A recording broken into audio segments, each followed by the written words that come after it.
My knees struck the grass again before I could force myself upright. "Stand up," Alpha Harry Thornridge ordered. Blood was already running from the mating mark he had driven too deeply into my throat. My vision blurred, but there was no mercy in my fated mate's eyes.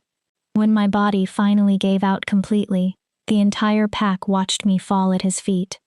What none of them knew was why Harry despised the mate the moon goddess had chosen for him, or what he was so determined to hide. Chapter 1. The mate bond was supposed to be sacred, unbreakable, something written into our souls by the moon goddess herself. According to the songs, it was a love deeper than choice, stronger than doubt, more powerful than anything mortal or imperfect inside us. That was what the elders taught. It was what every young Omega dreamed about during the quiet hours before dawn. But dreams and reality rarely spoke the same language. Reality was standing inside a ceremonial circle dressed in white silk that felt more like surrender than celebration. Reality was looking at the mate fate itself had chosen for you, and finding nothing but winter in his eyes.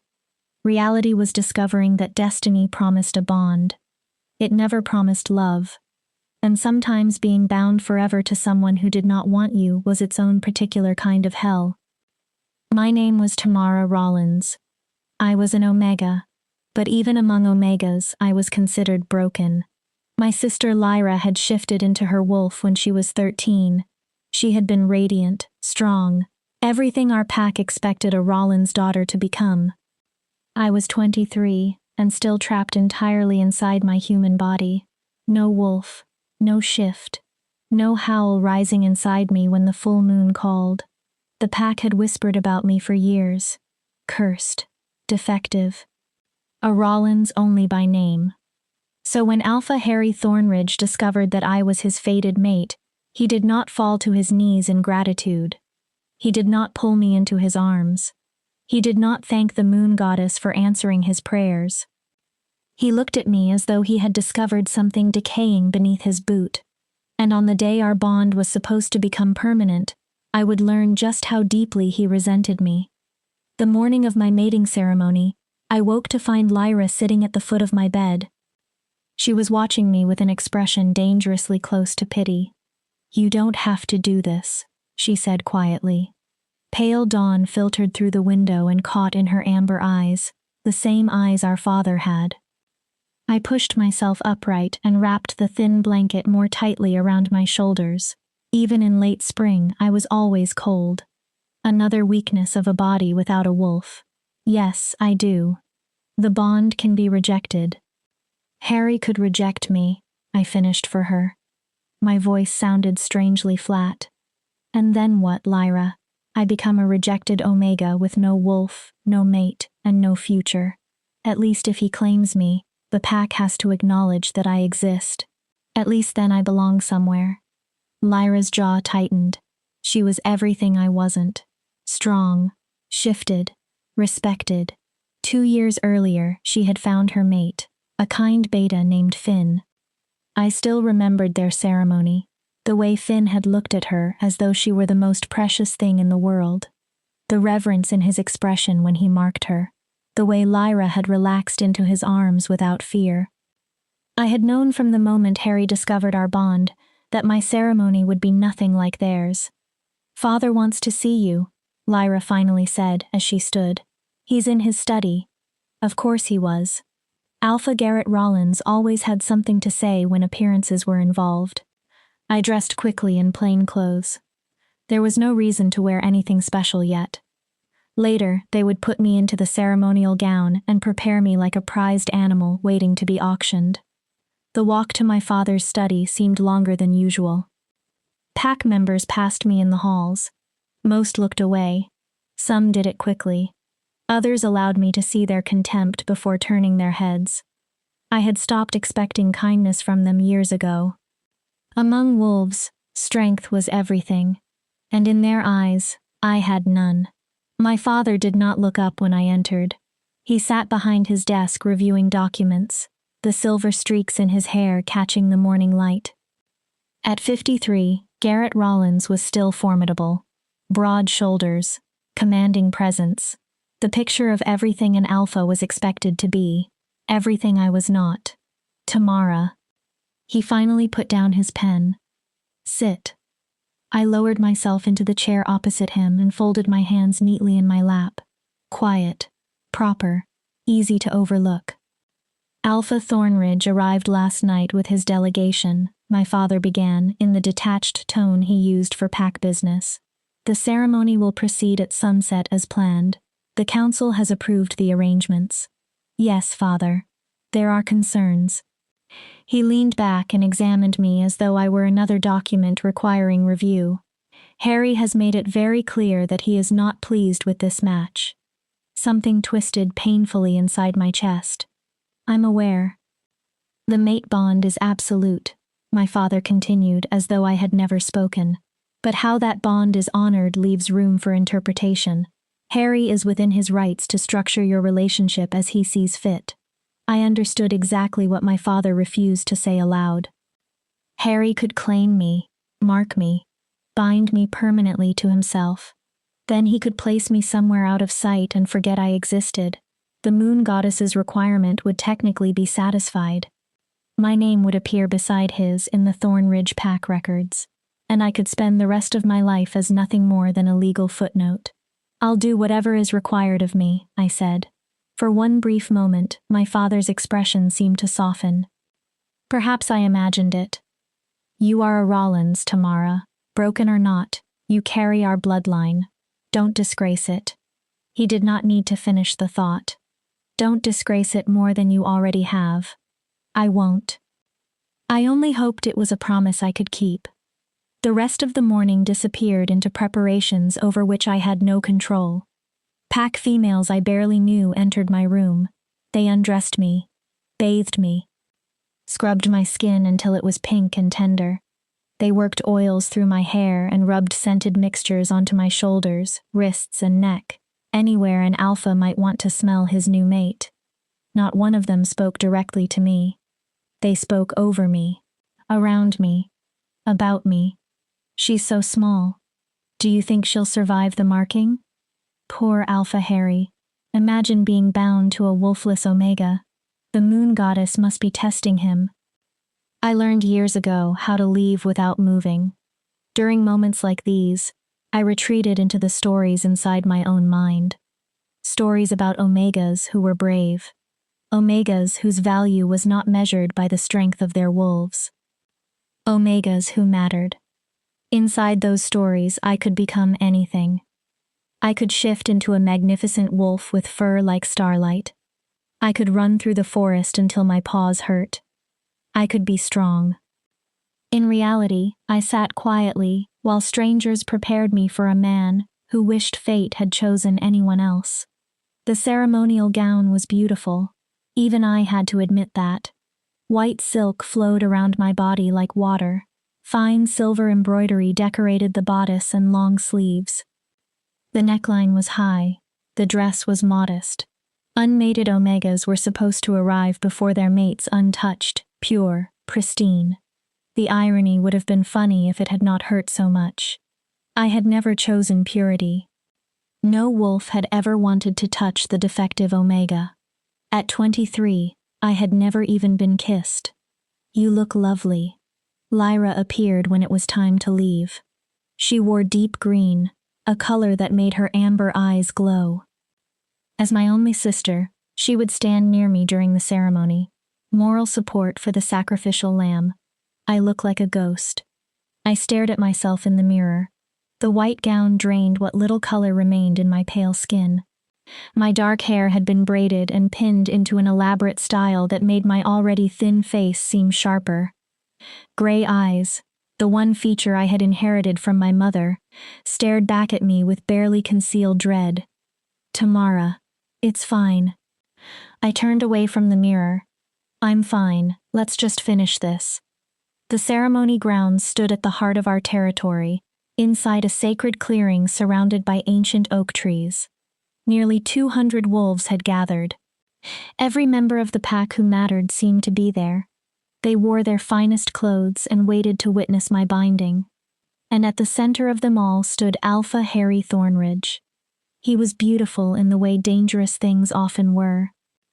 At least 6'4", broad-shouldered, built like a warrior. His dark hair was cut short with almost military precision. His eyes were a striking ice blue. They seemed capable of freezing whatever they touched. Harry wore black from throat to boots. Severe. Stark. He looked as though he had come to attend a funeral instead of his own mating ceremony. Perhaps to him, there was no difference. Then his eyes met mine across the clearing. The mate bond exploded awake inside my chest. I almost stumbled.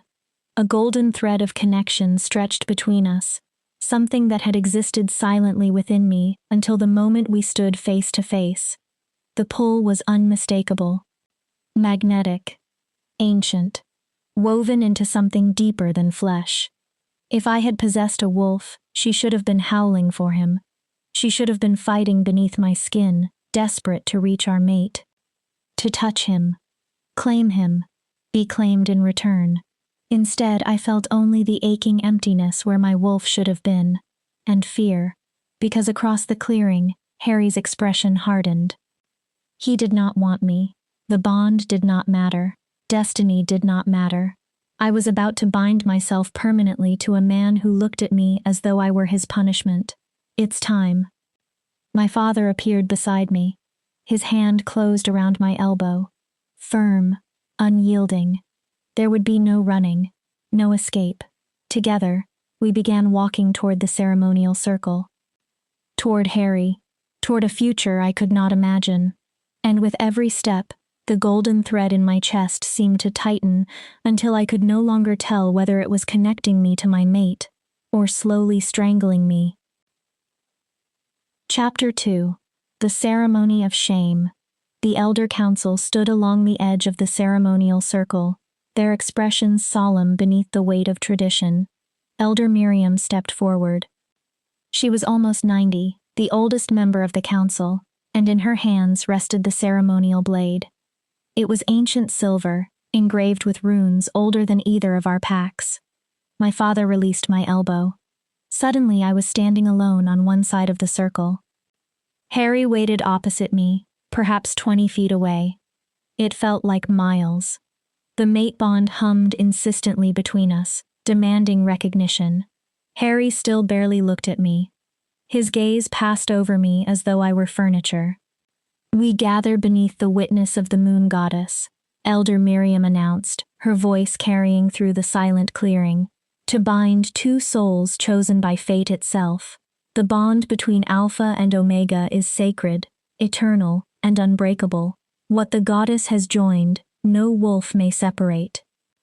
I had heard those words at dozens of mating ceremonies. Usually they sounded hopeful, romantic. Today they sounded like the reading of a sentence. Alpha Harry Thornridge of the Northern Pack. Miriam turned toward him. Do you accept this Omega as your fated mate? To claim, protect, and honor until death parts you? Harry did not answer. The silence stretched. 5 seconds. Then more. Whispers began moving through the watching pack. Heat climbed my neck. Finally, Harry spoke. I accept what the moon goddess has given me. Not I accept Tamara. Not I accept my mate. Only an acknowledgement of divine obligation. He sounded like a man accepting a tax he could not avoid. Something cracked quietly inside me.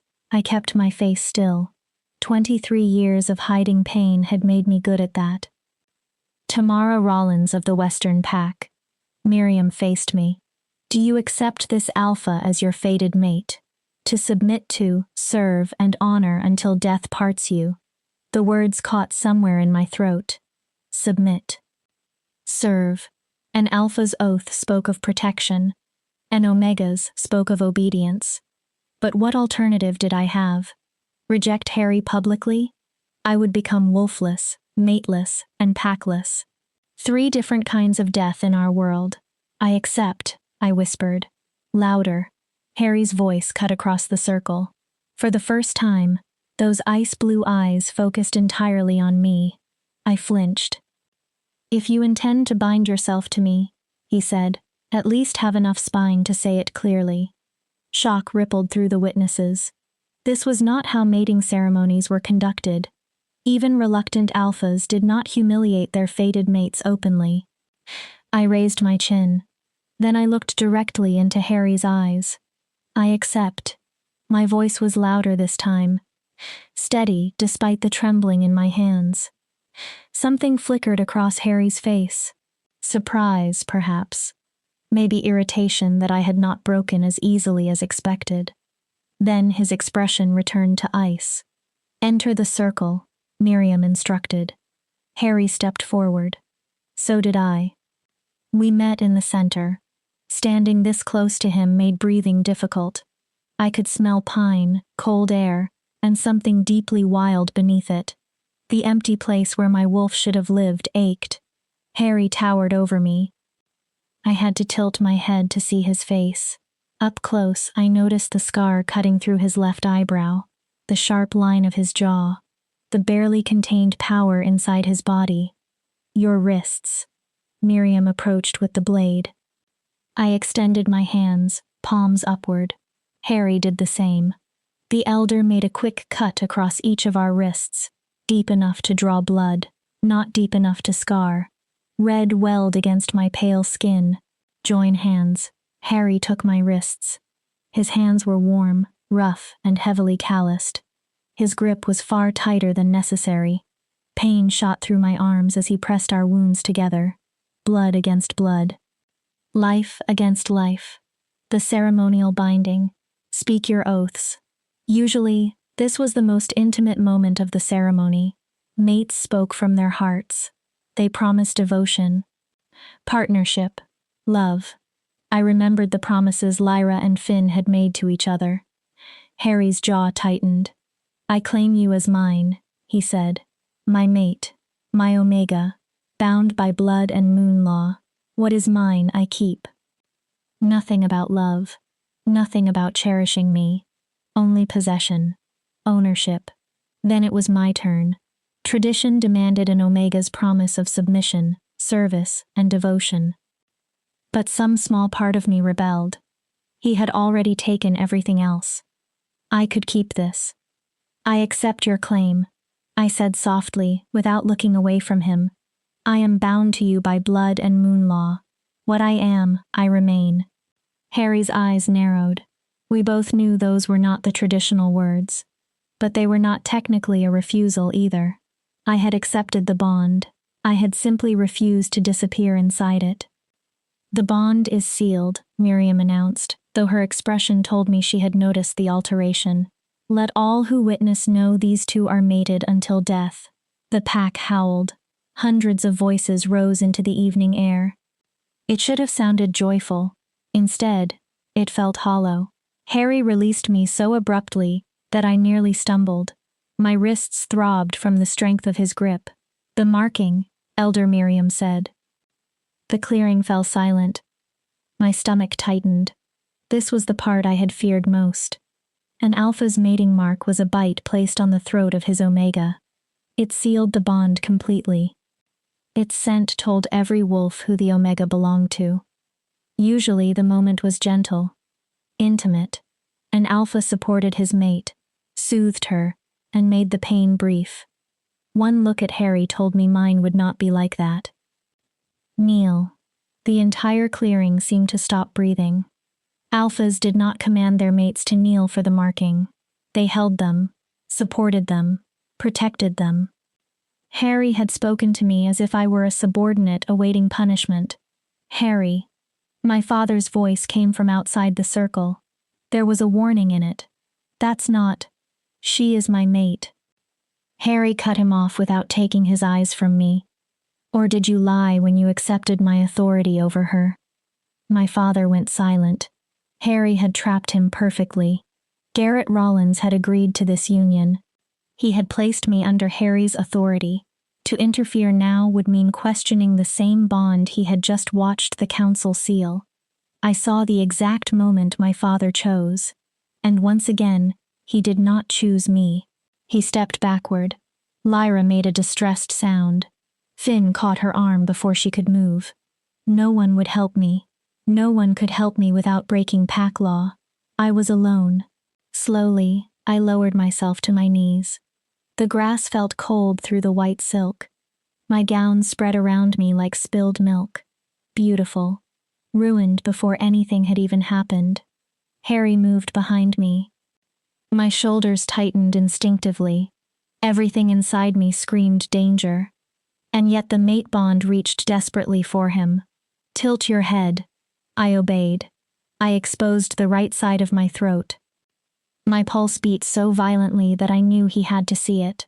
Harry placed one hand on my left shoulder. His grip was iron. Then he leaned closer. "This is what you wanted, isn't it?" He murmured so quietly that only I could hear. To be claimed by an alpha, to finally belong to someone. I turned slightly, but before I could answer, his teeth sank into my neck. Pain exploded through me. I had been warned that marking hurt. Nothing had prepared me for this. Fire, ice, electricity. Everything struck at once. The mate bond roared fully awake. And suddenly the connection between Harry and me was no longer a distant pull. I could feel him. His anger, his resentment, his complete rejection of what fate had made us. Those emotions poured through the bond like poison. I refused to scream. I refused to cry. If Harry wanted to break me publicly, I would not give him that satisfaction. Then he bit harder. Much harder than he needed to. A mating mark should take only seconds. Harry kept his teeth in me far longer.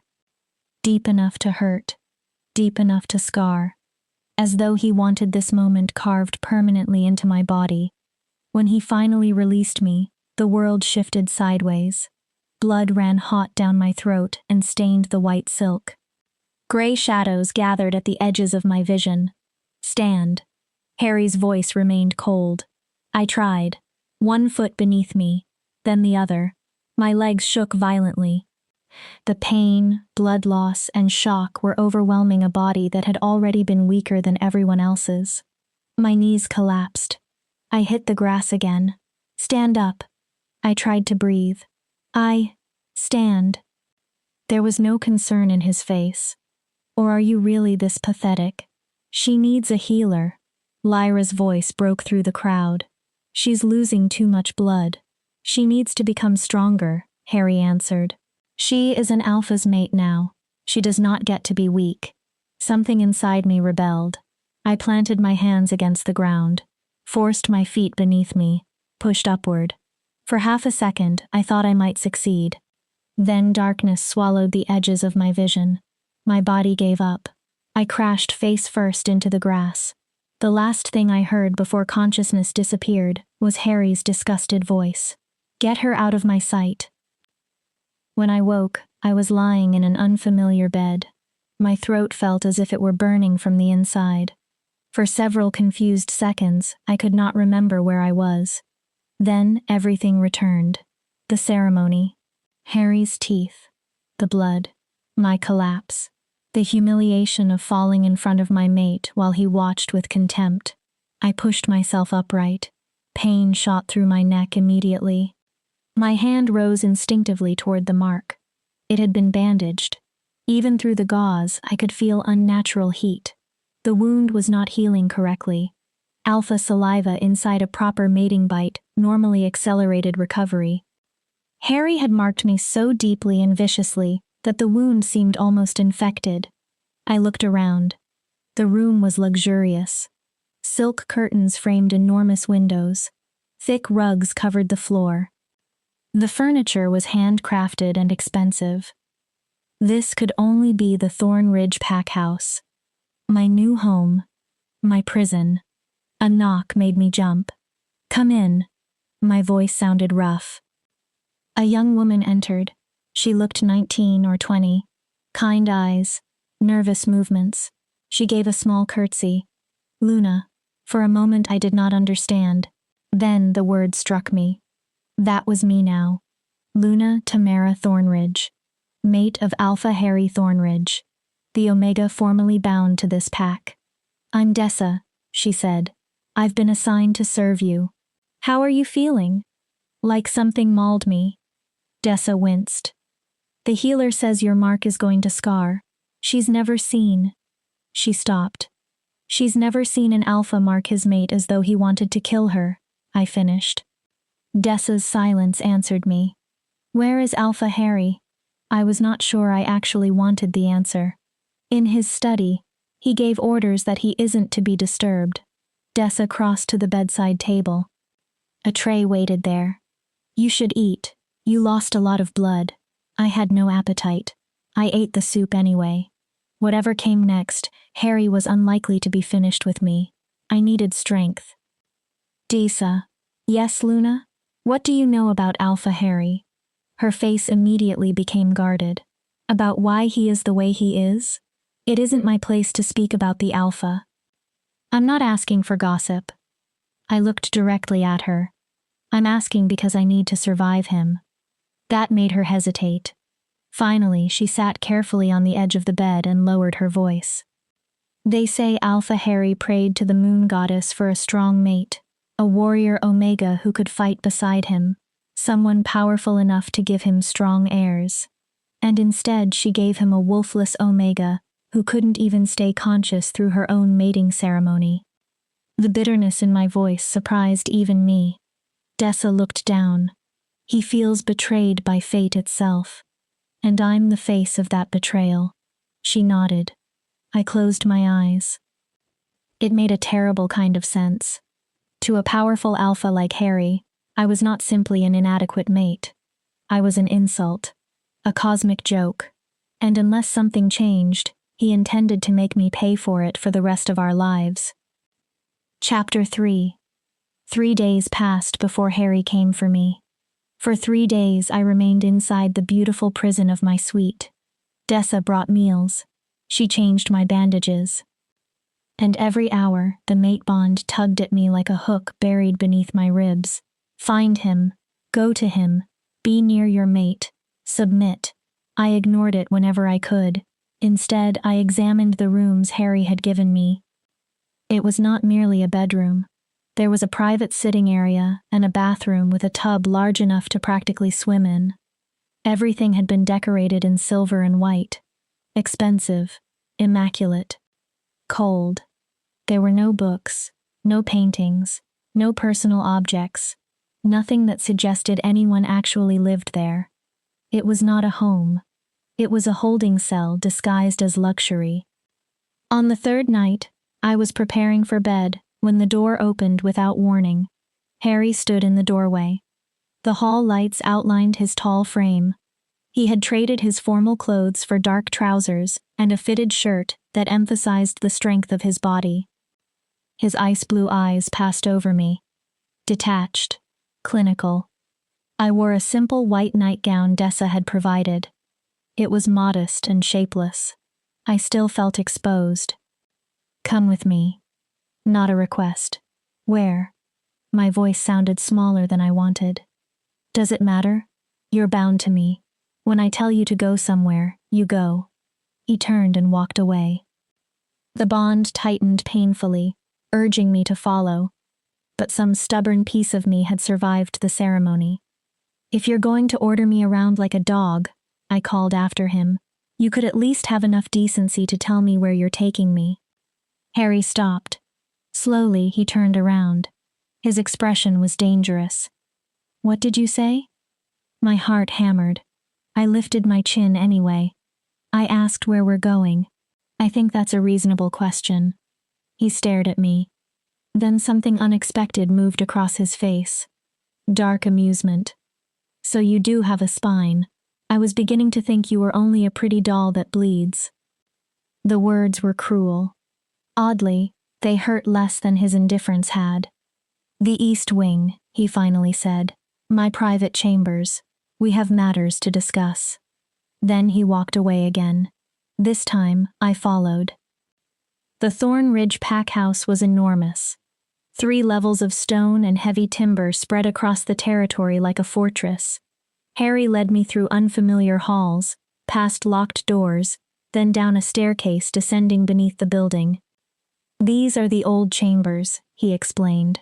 My great-grandfather built them when the pack was constantly under siege. Most of the East Wing is underground. Why keep using them now? The question escaped before I could stop myself. Harry continued walking. Because sometimes an alpha needs somewhere no one can hear him scream. I stared at his back. That answer did not fit the man I thought I knew. For one moment, it had sounded almost vulnerable. We reached a heavy wooden door reinforced with iron. Harry unlocked it with an actual metal key. Beyond it was a vast stone chamber with a vaulted ceiling disappearing into darkness. Unlike my sterile suite, this place felt lived in. Bookshelves covered 2 walls. They were crowded with old, worn volumes. A desk in one corner was buried beneath maps and papers. Worn leather furniture surrounded a huge fireplace. Everything looked used rather than displayed. And in the middle of the chamber stood a single wooden chair. Sit. I approached cautiously. Every instinct told me this was a trap. But again, what real choice did I possess? I sat. Harry began circling me slowly, a predator evaluating prey. Do you know why I brought you here, Tamara? It was the first time he had spoken my name. The sound of it in his voice made the mate bond pulse unexpectedly warm. To punish me again? To decide what to do with you. He stopped in front of me. The ceremony is complete. You are marked, claimed, and permanently bound to me. But what happens after that is my decision. I understand pack hierarchy. Do you? He leaned forward and braced both hands on the arms of my chair. His body caged mine without touching me. Because from where I stand, you do not appear to understand your position at all. You talk back, you question me. You altered your ceremonial oath. I accepted the bond. That was what the ceremony required. It wasn't all I required. His voice lowered. You're my mate, Tamara. Mine. Your body belongs to me. Your time belongs to me. Even your breath belongs to me. Yet you sit here behaving as if you have any say in what happens next. Fear curled in my stomach. But underneath it, for the first time, anger appeared. Then what happens next? I stared straight into his eyes. Are you going to kill me? Lock me somewhere? Use me and discard me afterward? Whatever you intend to do, Alpha, just do it. I am tired of waiting for the next humiliation. Something changed in his expression. Surprise. Then something harder to identify. Perhaps curiosity. Perhaps the smallest trace of respect. You want to know? Yes. Harry straightened. I'm giving you a choice. The only choice you will receive in this marriage. I waited. I refused to let myself hope. Option 1. You live as my mate in name only. I give you a cottage near the edge of the Packlands. You receive servants, an allowance, and anything necessary for your comfort. But you never see me. You never enter my bed. You never become part of this pack in any meaningful way. The bond remains, but I ignore it. It sounded almost merciful. It also sounded unbearably lonely. The mate bond would torture both of us forever, demanding closeness we refused to give it. Option 2. Harry began pacing. You remain here in the pack house and carry out Luna duties. You attend public events. You maintain the appearance of a proper mating. But privately, you belong to me completely. I use you however I choose, and you obey without question. 2 prisons. Only the walls were different. There's a third option. Harry stopped. Excuse me? You said I get one choice, but you only offered me choices you created. What if I want something else? His eyes darkened. You don't get to want things, Omega. That isn't how this works. Then it isn't a choice. I stood. Even I was surprised by the courage in my voice. It's you deciding how you want to punish me and pretending I participated in the decision. The air between us became charged. The mate bond screamed at me to submit. Back down. Obey your alpha. I ignored it. What do you want? Harry's voice became dangerously quiet. I want the chance to earn a place here. The words came quickly now. Not as your mate. I know you don't want me that way. But let me become something useful. Give me work, a purpose, something that actually matters. If I succeed, you start treating me like a person instead of a burden. And if you fail, then you choose my prison. Harry stared at me for a long moment. Then he laughed. It was sharp and humorless. You are either incredibly brave or incredibly stupid. Probably both. He moved toward his desk and searched through several papers before pulling out a small leather-bound book. Do you know what this is? I shook my head. A collection of riddles that has been passed through my family for generations. Some are simple, others are philosophical puzzles. My grandfather tested me with them when I was young. He believed a true alpha needed a sharp mind as much as sharp claws. I still did not understand. Harry flipped through several pages, then closed the book. I'll give you one riddle. You have until dawn to solve it. I straightened.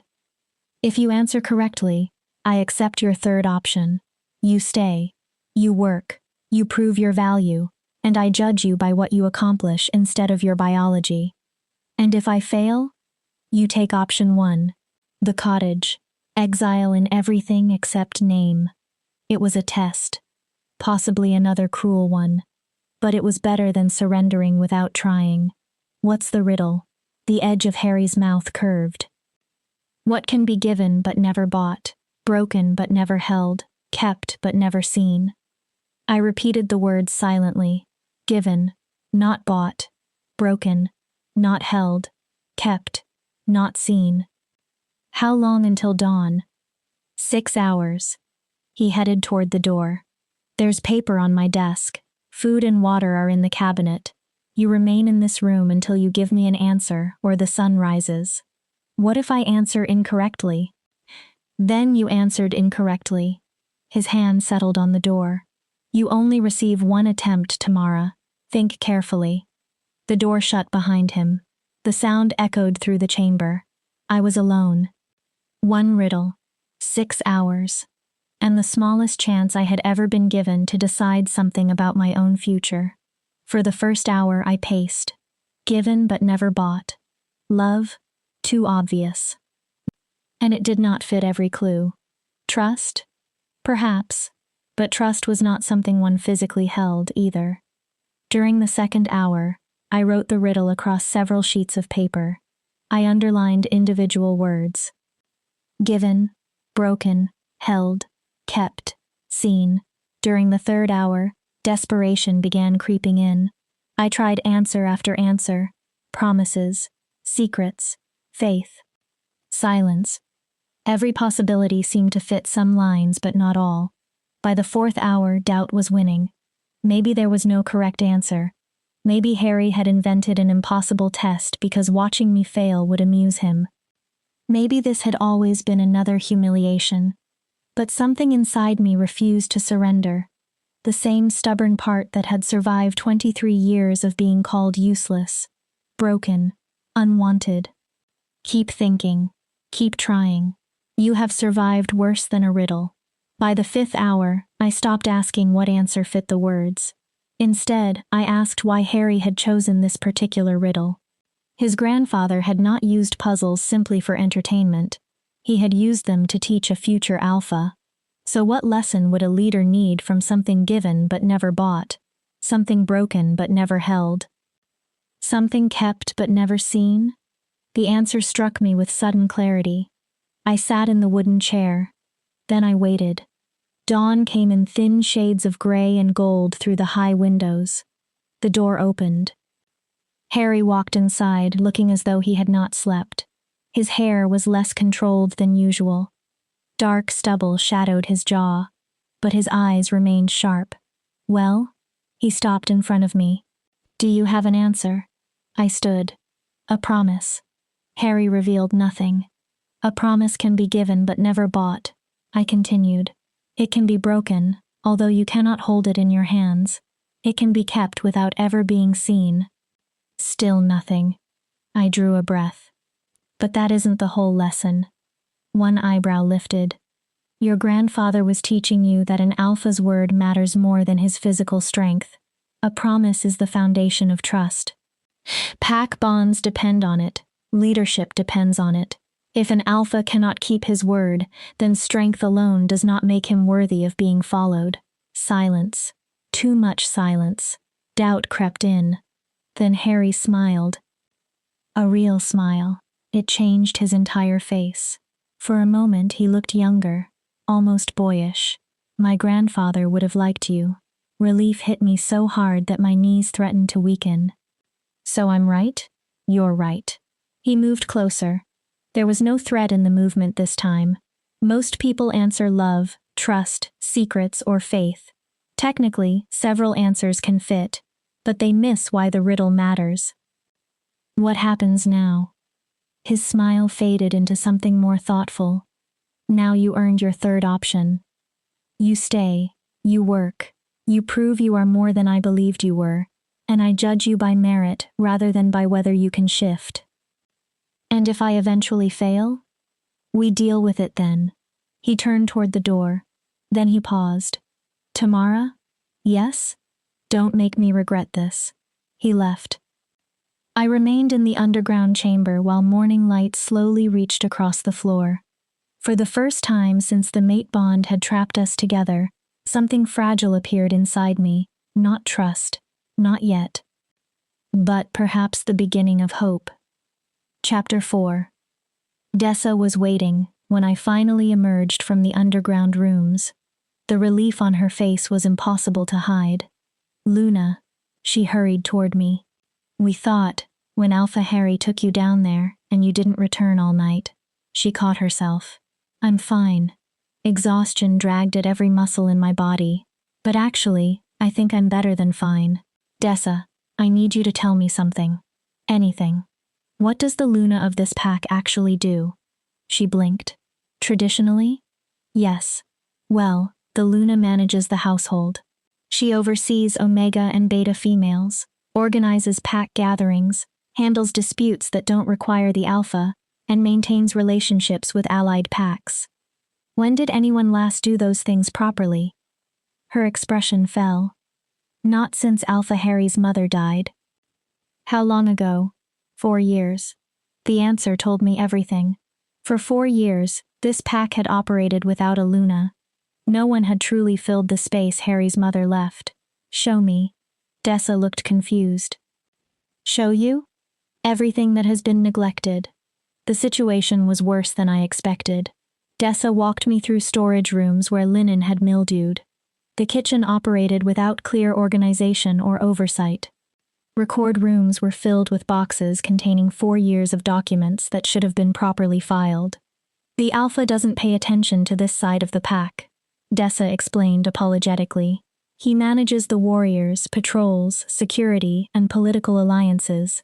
Everything else simply deteriorated. I could see the problem clearly. Under Harry's leadership, the pack had an excellent skeleton. Security was strong. Its warriors were disciplined. Its borders were protected. But the rest of the body was failing. And no one did anything? Dessa shifted uneasily. It isn't our place, Luna. Pack hierarchy is strict. Without a Luna, Omegas and Betas can only make limited decisions. We've tried to maintain things, but acting beyond our authority would be considered overstepping. Suddenly I understood what Harry had done without realizing it. By refusing to imagine a proper Luna at his side, he had allowed an entire half of his pack structure to collapse. And by giving me one chance to prove myself, he had accidentally given me the opportunity to repair it. Dessa. Yes? Gather every Beta and Omega female in the pack. I want them in one room this afternoon. Her eyes widened. And find the household ledgers from before Luna Thornridge died. I want to know exactly how this place used to function. Hope lit her face. Yes, Luna. She hurried away. I caught my reflection in a dusty window. I looked awful. My hair was disordered. Exhaustion darkened my eyes. A white bandage still covered Harry's mark on my throat. But something had changed. There was purpose in my face. 15 women gathered that afternoon in what had once been Luna Thornridge's parlor. The room stood on the second floor, with broad windows overlooking the eastern forest. The women ranged from teenagers to elderly pack members. Some were curious, some skeptical, a few openly doubtful. I stood before them knowing exactly what they saw. A wolfless omega, a woman who had collapsed at her own mating ceremony 3 days earlier. Someone who looked nothing like the Luna they would have chosen. I know what you're thinking. That gained their attention. You think Alpha Harry was cursed with a defective mate, and now she's going to pretend she can replace his mother. Several faces shifted. I continued before anyone could deny it. You think I'll fail because someone like me cannot possibly do what a real Luna did. Silence. Agreement lived in that silence. You may be right. That surprised them. I have never run a pack household. I don't have a wolf to command anyone's respect. I don't know everything a Luna should know. I looked around the room. But I can work. I can learn. And I know this pack deserves better than 4 more years of neglect. An older woman near the back raised her voice. Gray threaded her hair. Scars covered both hands. With respect, Luna. Why should we follow someone who cannot even shift? How can you understand pack needs when you're barely part of pack life yourself? It was exactly the question I had expected. You're right. Her eyebrows rose. I cannot shift. There are parts of being a wolf that I will never understand the same way you do. I paused. But I can read. I can organize. I can listen. And I can work harder than anyone in this room, because I have something to prove that none of you do. What? Another woman asked the question. That I deserve to be here. The gray-haired woman studied me. Then she slowly nodded. Fair enough. What do you need from us? Relief moved through me. Everything. I took out paper. Tell me what is broken. Tell me what has been ignored. Tell me what all of you have been trying to manage without the authority to fix it. I looked around the room. Then help me repair it. 4 hours later, I had 17 pages of notes and a splitting headache. The problems were extensive. Medical supplies were badly organized and insufficiently stocked. The kitchen had no proper meal planning system, which meant food was constantly wasted. Young pack members received combat training, but almost no structured education in reading, writing, or mathematics. Relations with 3 allied packs had deteriorated into formal obligation because no Luna had maintained personal connections with their households. The list was overwhelming. It was also exactly what I needed. I finally had something useful to do. That evening, I sat in the small room beside the old Luna's parlor that I had claimed as a temporary office. Papers covered my desk. I did not hear Harry enter. I only noticed when his shadow crossed my notes. You've been busy. Your pack house is falling apart. His eyebrows rose. I was too tired for diplomacy. The domestic structure has been neglected for years. Staff morale is terrible. Your allied packs probably assume you have no interest in maintaining relationships, and your medical storage is so badly organized that someone could die during an emergency, while the healer searches for the correct supplies. Harry's jaw tightened. I've been keeping our territory secure. I know. That stopped him. And from what Dessa told me, you've done it exceptionally well. Your warrior core is stronger than it has been in decades. I gestured toward my notes. But a pack isn't made only of warriors. It's also the people who feed them, teach their children, treat their injuries, maintain their homes, preserve their records, and hold relationships together. And you believe you can fix all of that? There was challenge in his voice, but also curiosity. I believe I can try. I met his eyes. You gave me a chance to prove I'm useful. This is how I intend to do it. Harry looked down at the organized chaos across the desk. After a moment, his expression changed. My mother used to sit in this room. His voice became quieter. She spent hours here doing all the things I apparently never noticed were falling apart. You weren't blind. The gentleness in my own voice surprised me. You were grieving, and no one could reasonably expect you to be both Alpha and Luna. I'm not grieving anymore. The tension around his eyes said otherwise. I did not challenge him. Instead, I asked the question that mattered. Will you support me? He looked at me. I can make plans and lists all day, Harry, but if this pack thinks you don't stand behind me, no one will give me enough authority to accomplish anything. I watched the conflict behind his eyes. Backing me meant more than approving household changes. It meant acknowledging that his defective mate might actually be his Luna. It meant sharing power. 1 month. I waited. Show me meaningful progress within 1 month. If you do, I publicly support your authority as Luna. If you fail, we reconsider the arrangement. It was not unconditional, but it was far more than I expected. Deal. Harry headed for the door, then stopped. That riddle. I looked up. Why did you think about my grandfather instead of simply searching for an answer? Because you told me he used riddles to teach you how to become an alpha. I shrugged lightly. So I assumed solving the words wasn't enough. I needed to understand what lesson he wanted you to learn. Something almost like a smile crossed Harry's face. You're smarter than you look. I would have to be. I glanced down at myself. Looking like this, the bar isn't particularly high. Harry actually smiled. Brief. Unexpected. Then, he left. I stared at the empty doorway for several seconds. Maybe I really could do this. The next 3 weeks became a blur. Every night I fell into bed exhausted. Every morning I woke with another plan. Dessa became my second in command. With her help and the reluctant cooperation of the pack females, we attacked the problems one by one. We reorganized the medical stores.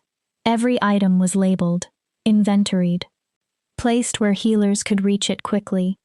I created weekly menus for the pack kitchen and introduced a system for tracking food so less would be wasted. I started a small school for younger pack members. Nothing grand. Older wolves who knew reading, mathematics, and writing volunteered to teach.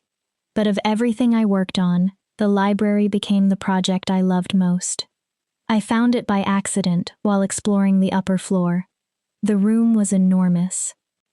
Nearly 40 feet long, floor-to-ceiling shelves once held thousands of books. Now it looked like a graveyard. Volumes lay scattered across tables and floors. Several shelves had collapsed. A roof leak had damaged part of the collection. Dust covered everything. Luna Thornridge loved this room, Dessa told me. I looked at her. Harry's mother? She nodded. She spent hours here. After she died, Alpha Harry had the library locked. I think seeing it hurt him too much. I understood. Loss could turn something beautiful into a weapon, but locking pain away did not heal it. Sometimes it only gave the damage time to spread. We're restoring it. Dessa stared at me. Luna, this could take months, maybe years, and Alpha Harry specifically. Alpha Harry told me to prove my worth. I touched one damaged shelf. A Luna's library is more than decoration. These books contain medicine, history, records, knowledge. If Harry wants me to stop, he can tell me himself. I looked around. Until then, I'm doing what needs to be done. I assembled a team of 6-pack members, mostly Omegas, a few Betas. All of them preferred books to weapons. We began carefully. Every book was sorted, damage assessed, dust removed. Volumes that could be saved were cleaned. Those too damaged were documented. It was slow, delicate work, and I loved every minute. There was something peaceful about rescuing the books, turning chaos into order. As we worked, I discovered how extraordinary the collection really was. There were novels, poetry, pack histories, medical texts, philosophy, folklore gathered from territories across the region. One book captured my attention more than the others. A thin volume bound in worn leather. The language of riddles. Inside were hundreds of puzzles. Many included handwritten notes and elegant script I recognized from old documents as belonging to Harry's grandfather. I began reading it at night. The riddles were not merely games. Each carried a lesson.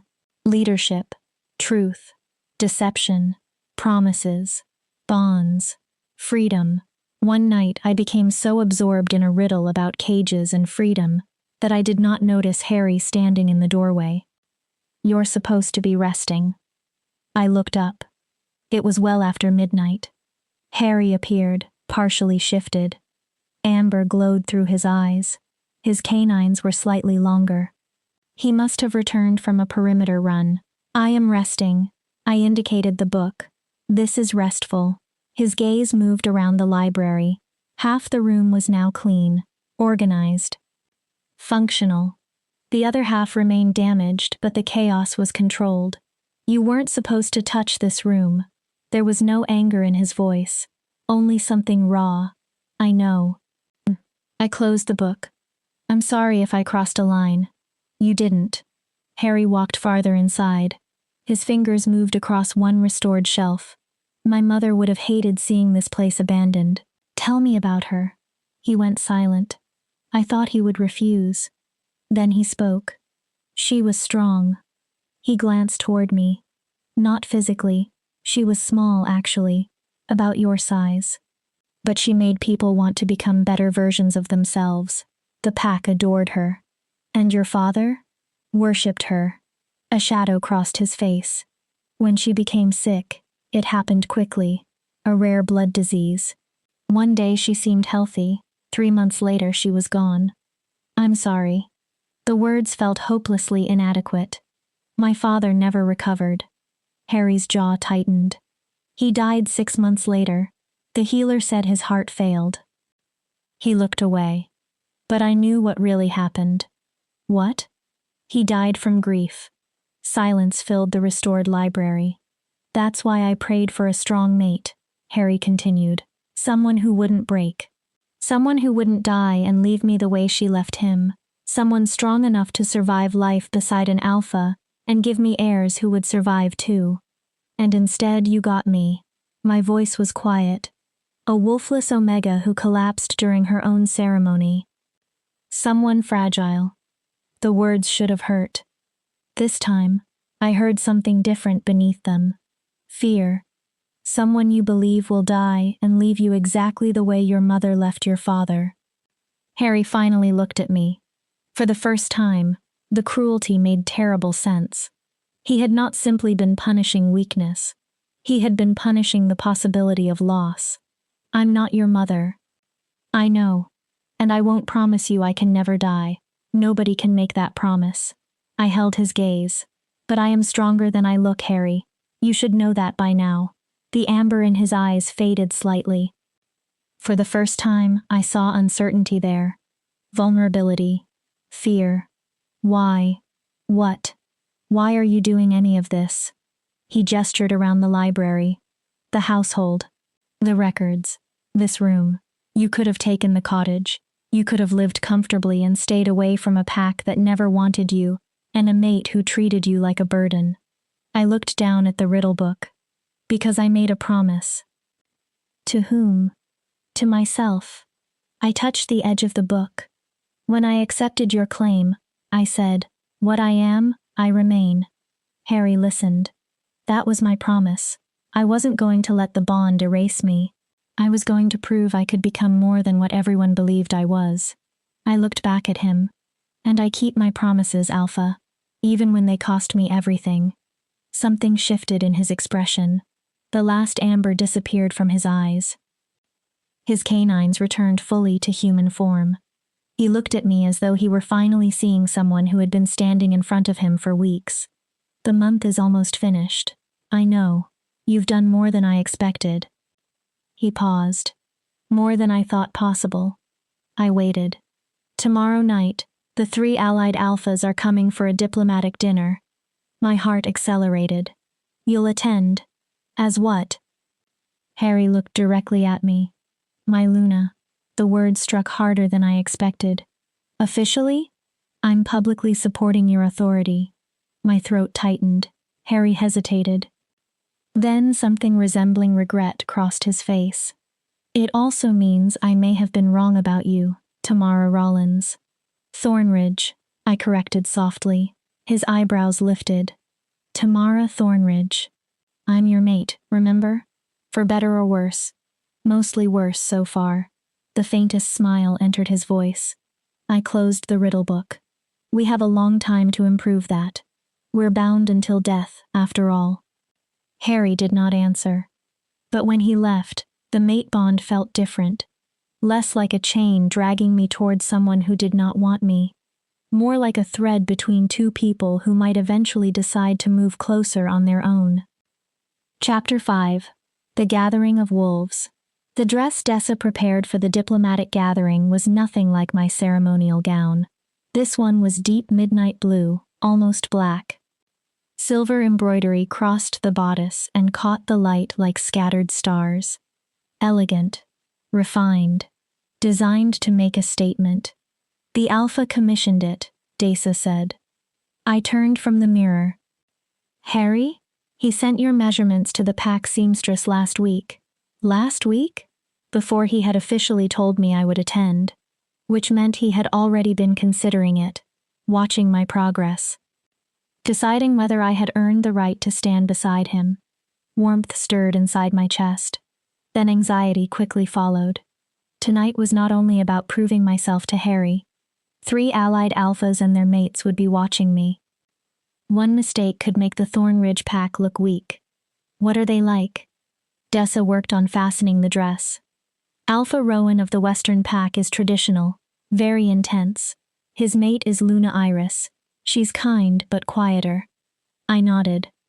Alpha Darius of the Southern pack treats almost everything like a negotiation. His mate died years ago, so he will attend alone. And the third? Alpha Silas of the Eastern pack. He's young for an alpha, not much past 30, but everyone says he's extremely sharp.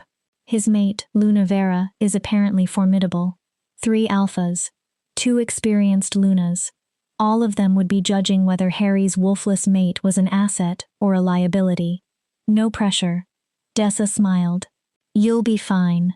She arranged my hair into an intricate style.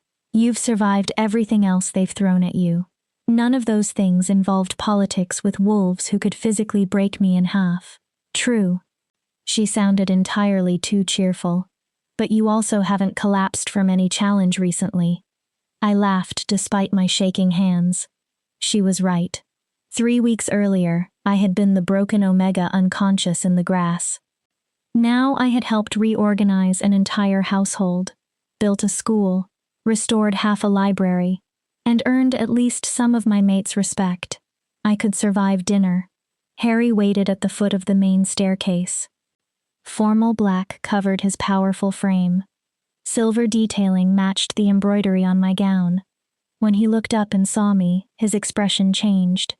Surprise. Perhaps appreciation. The mate bond hummed more strongly than it had that morning. You look. I waited. Appropriate. I stared at him. Appropriate? He raised one eyebrow. That's the best you can manage. Would you rather I lie and say you're beautiful? If that's your idea of a compliment, I would rather you remain silent. I reached the bottom step. Harry extended his arm. I took it. The warmth of him reached me even through his jacket. As we walked, he leaned slightly toward me. You look like a Luna. I looked at him. That is not a small thing. It might have been the kindest thing he had ever said to me. My voice would have shaken if I answered, so I only nodded. The dining room had been transformed. The long table gleamed. Fine crystal and china had been taken out of storage. Candles spread warm light across the room. Roasted meat and herbs scented the air. Weeks of working with the kitchen staff had paid off. Tonight, the Thornridge pack looked like a household that had never fallen apart. Remember. Harry lowered his voice as approaching voices sounded in the hall.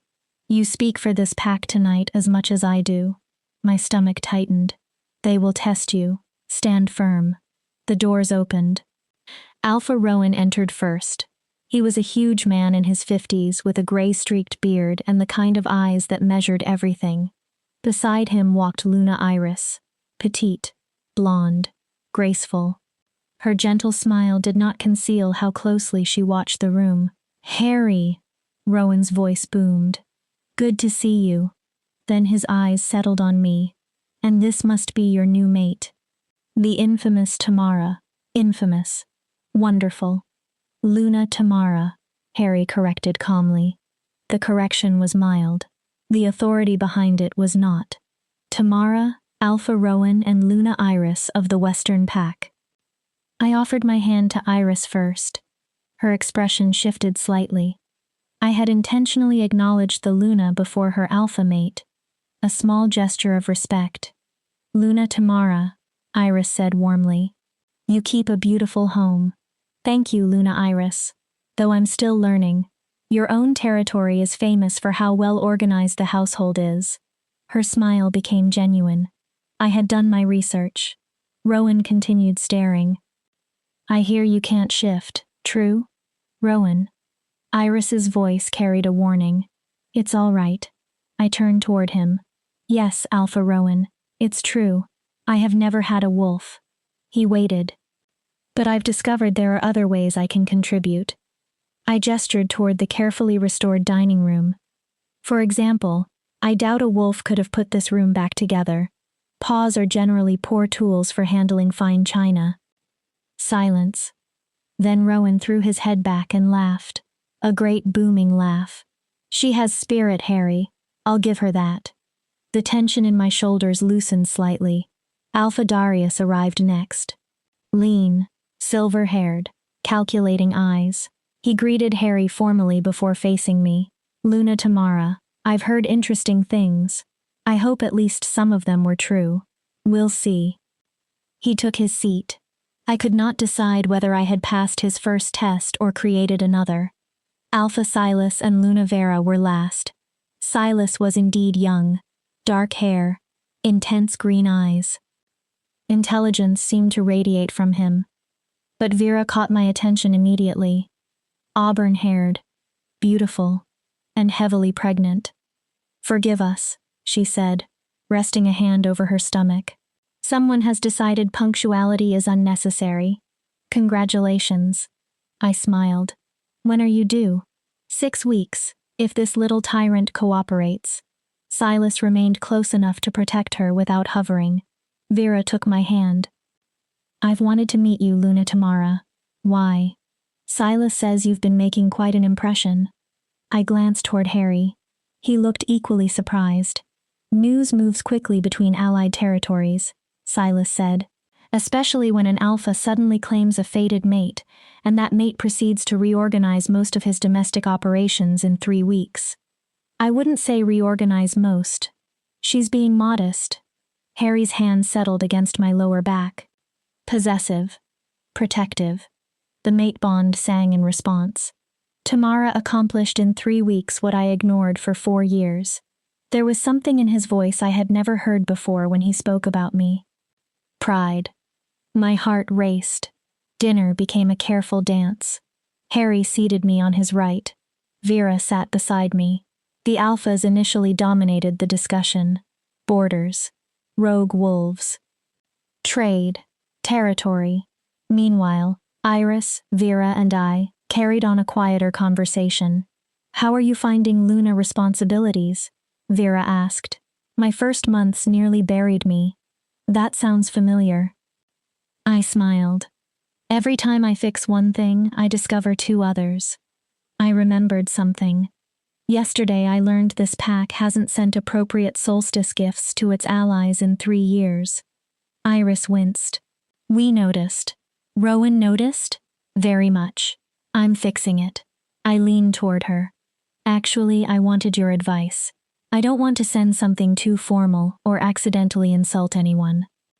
Soon the 3 of us were discussing gifts, protocol, family relationships, and the quieter diplomacy maintained by Lunas. I realized this was another test, but it was one for which I was unexpectedly prepared. These women were not decorative mates. They were political partners. They maintained relationships that often prevented problems before alphas ever needed to become involved. You're good at this, Vera said quietly. At what? Politics. Most new Lunas need months before they learn how to read a room. I've had years of practice being invisible. Her expression softened. When strength can't force people to respect you, you learn to watch them. Vera hesitated. Can I ask something personal? I nodded. The mark on your neck. My fingers immediately rose to the scar. The bandage had finally been removed 2 days earlier. The wound left a thick, angry red mark that no collar completely hid. That isn't a normal mate mark. No. Silas would kill someone for marking me like that. Her tone was matter of fact. Even when our bond was new, he was careful. A mate's mark should be gentle. I did not know what to say. I could not announce at a diplomatic dinner that Harry had deliberately hurt me because he resented my existence. Our ceremony was complicated. Vera continued watching me. But things are better now. After a long moment, she nodded. Good. Her eyes remained serious. Because you deserve better, Tamara. At the other end of the table, the conversation between the alphas had become tense. I heard Darius clearly. This is no longer sustainable. We need a unified response instead of every pack handling each threat independently. And who controls this unified response? Rowan leaned forward. You? Me? We're allies, Darius. We're not a federation. Perhaps some version of one would help, Silas said. The world is changing. Humans have technology capable of tracking us and recording evidence. Remaining completely isolated is becoming dangerous. Progressive thinking from the youngest man at the table. Rowan did not sound insulting. But tradition has protected our kind for centuries. Our traditions are failing. Harry's voice stopped the argument. Rowan, your southern border has suffered 3 rogue incursions this year. Darius has lost 2 wolves to human hunters. He looked around the table. Silas is right. We need to adapt. Silence fell. Each alpha considered whether supporting Harry would strengthen or weaken his own authority. Before I could reconsider, I spoke. What if you created a council? Every face turned toward me. Heat rose along my neck. I forced myself to continue. Not a federation. No pack gives up sovereignty. Darius leaned forward. Go on. A formal council between the 4 allied packs. You meet quarterly. Share intelligence about rogues and human activity. Establish common procedures for threats that affect multiple territories. I looked toward Rowan. Every alpha retains absolute control inside his own borders. The council only creates a structure for cooperation. That's actually not terrible, Darius said. My father's pack used something similar with its allies, I explained. It wasn't perfect, but it prevented several territorial disputes from escalating. Iris nodded. The Western Pack already uses a Luna Council for domestic cooperation. Silas considered it, an alpha council with limited scope and explicit boundaries. Rowan stroked his beard. We would need rules, and I will not surrender authority over my pack. No one is asking you to, Harry said, only to coordinate where cooperation makes sense. Within minutes, the argument had changed. They were no longer debating whether to work together. They were discussing how. Vera caught my eye. She winked. Iris smiled. I had contributed something important. Not as Harry's defective mate. As Luna. The bond warmed inside me. I glanced at Harry. He was already looking at me.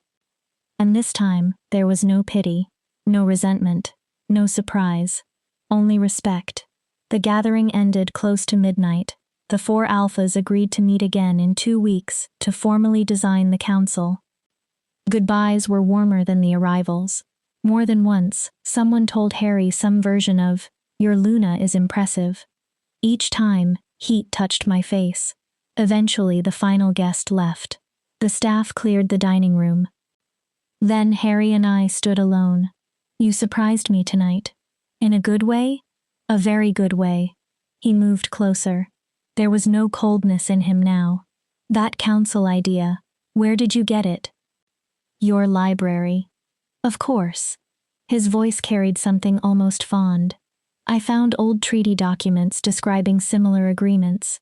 I've been reading them while restoring the shelves. You're always reading. I have to. His expression shifted. I don't have the luxury of being idle. I have to work twice as hard to be considered half as valuable. Harry went still. Is that truly how you see yourself? It's how everyone has seen me. I met his eyes, including you. Until recently. He said nothing for a long moment. Then he raised his hand. His fingers stopped just before touching the scar on my throat. I was wrong. My breath caught. About you. His voice roughened. And about what I did at the ceremony. I did not move. I was angry at fate, at the moon goddess, at the situation. His gaze dropped to the scar. And I punished you for it. He swallowed. The marking should never have happened like that. You did nothing to deserve that cruelty. No. I forced myself to say it. I didn't. I can't remove the scar. His hand dropped. But I can try to become different from the man who gave it to you. It was not a perfect apology. It was not love. It did not erase anything. But it was honest. And I had not expected even that. I would like that. The mate bond hummed between us. Harry leaned forward. For the first time since fate connected us, he touched me with tenderness. His lips pressed gently against my forehead. Not quite a kiss between lovers, but something kind. Something that made tears sting behind my eyes. Come on, he said when he stepped back. It's late. You've earned some rest. He walked me to my suite. Not his private chambers. My own. We were not ready for anything else. Perhaps we never would be. But progress was enough. Harry. He stopped outside my door. Yes? Thank you for tonight, for trusting me with something that actually mattered. He studied me in the hall light. Thank you for proving you were worthy of that trust, Tamara. Then he left. I stood alone with the memory of his lips against my forehead, and for the first time, I wondered whether something real could actually grow from the broken pieces of a bond neither of us had chosen. Chapter 6. The Truth Behind the Beast. The next morning began peacefully. Sunlight poured across my room. For the first time since arriving at Thorn Ridge, I woke without dread sitting heavily in my chest. The diplomatic dinner had been a success. Harry and I had moved forward. Maybe we could actually build something. That feeling lasted until Dessa knocked. When she entered, her face was pale. Luna, I'm sorry, but you need to come to the library. I immediately sat up. What happened? Please, just come. I threw on a robe and followed her through the halls. My mind raced. Had someone damaged the restoration? Was there a fire? Had water reached the books again? The library itself was intact. But Harry stood in the middle of it holding the language of riddles. His face looked devastated. Harry? I approached carefully. What happened? His ice blue eyes lifted. How long have you been reading this? A few weeks. Did you read the inscription? What inscription? He opened the front cover. There, in faded, elegant handwriting, were words I had somehow missed. I moved closer, then read them aloud. To my grandson Harry, may these riddles teach you what I cannot say, that the strongest bonds are built from promises freely given, not commands forcibly taken. With love, Grandfather Thornridge. Harry's expression hollowed. I never knew that was there. He stared at the page. My grandfather died when I was 15. This book disappeared afterward. My father told me it had been lost. But it wasn't. No. His laugh carried no humor. He hid it. Why? My grandfather's beliefs about mate bonds were controversial. Harry turned several pages. He believed an alpha should not command his omega. They should be partners. He thought traditional hierarchy had become toxic. He looked at me. To him, strength came from mutual respect, not dominance. He stopped on a page marked with one of my ribbons. This riddle, do you remember it? I looked down. What kind of cage is opened by its captive's choice? The answer is a bond, Harry said. A mate bond. Understanding came slowly. My grandfather believed a bond should never truly be a cage, that your mate should stay because they choose you every day. Not simply because the moon goddess or pack law says they must. And your father disagreed. My father believed completely in the old hierarchy. Harry's jaw tightened. Alpha authority, Omega obedience, control. He stared toward the windows. When my mother became ill, he tried to command her to get better, as if disease would obey him because everyone else did. Pain crossed his face. When she died anyway, something inside him broke. He couldn't accept that an alpha could be powerless. Harry carefully set the book down. That's why he hid this. My grandfather's ideas contradicted everything my father believed. And you grew up learning your father's version. Yes. Harry looked at me. That first night underground, when I gave you the promise riddle, I thought I was testing your intelligence. He shook his head. But my grandfather had been asking something much more important. What? Do you understand that real bonds are made through choice rather than commands? Silence settled over the room, and I answered correctly. You did. His voice softened. And I didn't even understand the question. Harry walked toward the windows. When I prayed for a strong mate, I imagined physical strength, a warrior, someone capable of surviving beside an alpha, someone who could give me powerful heirs. He stared into the eastern woods, but that's not the kind of strength my grandfather would have prayed for. What would he have wanted? Harry turned around. Someone strong enough to stay by choice. Someone who could look at an alpha who had treated her terribly and still decide to try. My throat tightened. Someone who could take a broken bond and build something worth keeping. He looked directly at me. He would have asked the moon goddess for you, Tamara. I could barely speak. I don't understand. The goddess didn't give me what I thought I wanted. Harry came back toward me. She gave me what I needed. His expression was completely unguarded. My father taught me, power came from dominance, that love meant possession, that an Omega should be grateful simply to be claimed. He reached toward my throat.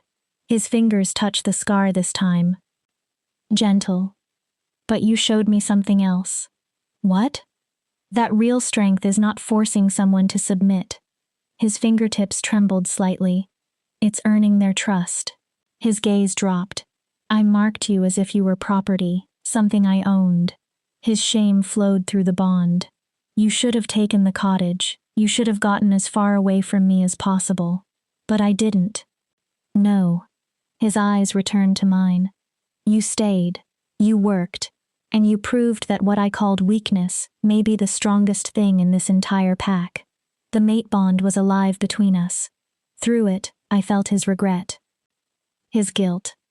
And beneath everything, a frightened hope that perhaps he had not destroyed us beyond repair. Why are you telling me this now? Harry lowered his hand. Because last night I watched you with the other Lunas. I watched you speak to the alphas, and I realized you are exactly what this pack needs. He paused. What I need. I said nothing, but I've given you almost no reason to stay here except obligation. That isn't completely true. Then answer honestly. He held my gaze. If the mate bond vanished tomorrow and you could go anywhere, would you stay? I had avoided that question for weeks. I don't know. The admission hurt. A month ago, absolutely not. Harry absorbed that without argument. Now I have work I care about, people I care about, a place in this pack. I swallowed. But staying for the pack isn't the same as staying for you. I know. His vulnerability made the words painful. And after what I did, I have no right to expect you to choose me. He drew a breath. But I'm going to try to become someone you might choose. That's a serious promise. Yes. I don't trust you yet. The honesty seemed necessary. I'm afraid to.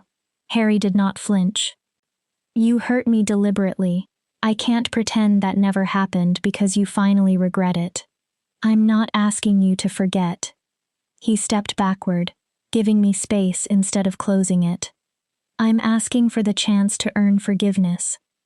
No command, no alpha pressure, only a request. It would have been easy to refuse. Safer, perhaps. But I thought about the riddle. a cage opened by its captive's choice. A promise that could not be purchased. All right. Hope flickered across his face. But I have one condition. Name it. No more hiding. He frowned slightly. From me, from the pack, from yourself. I gathered my courage. I don't want the man your father taught you to become. What do you want? The man your grandfather believed you could become. Silence. The one who knows bonds are choices, not chains.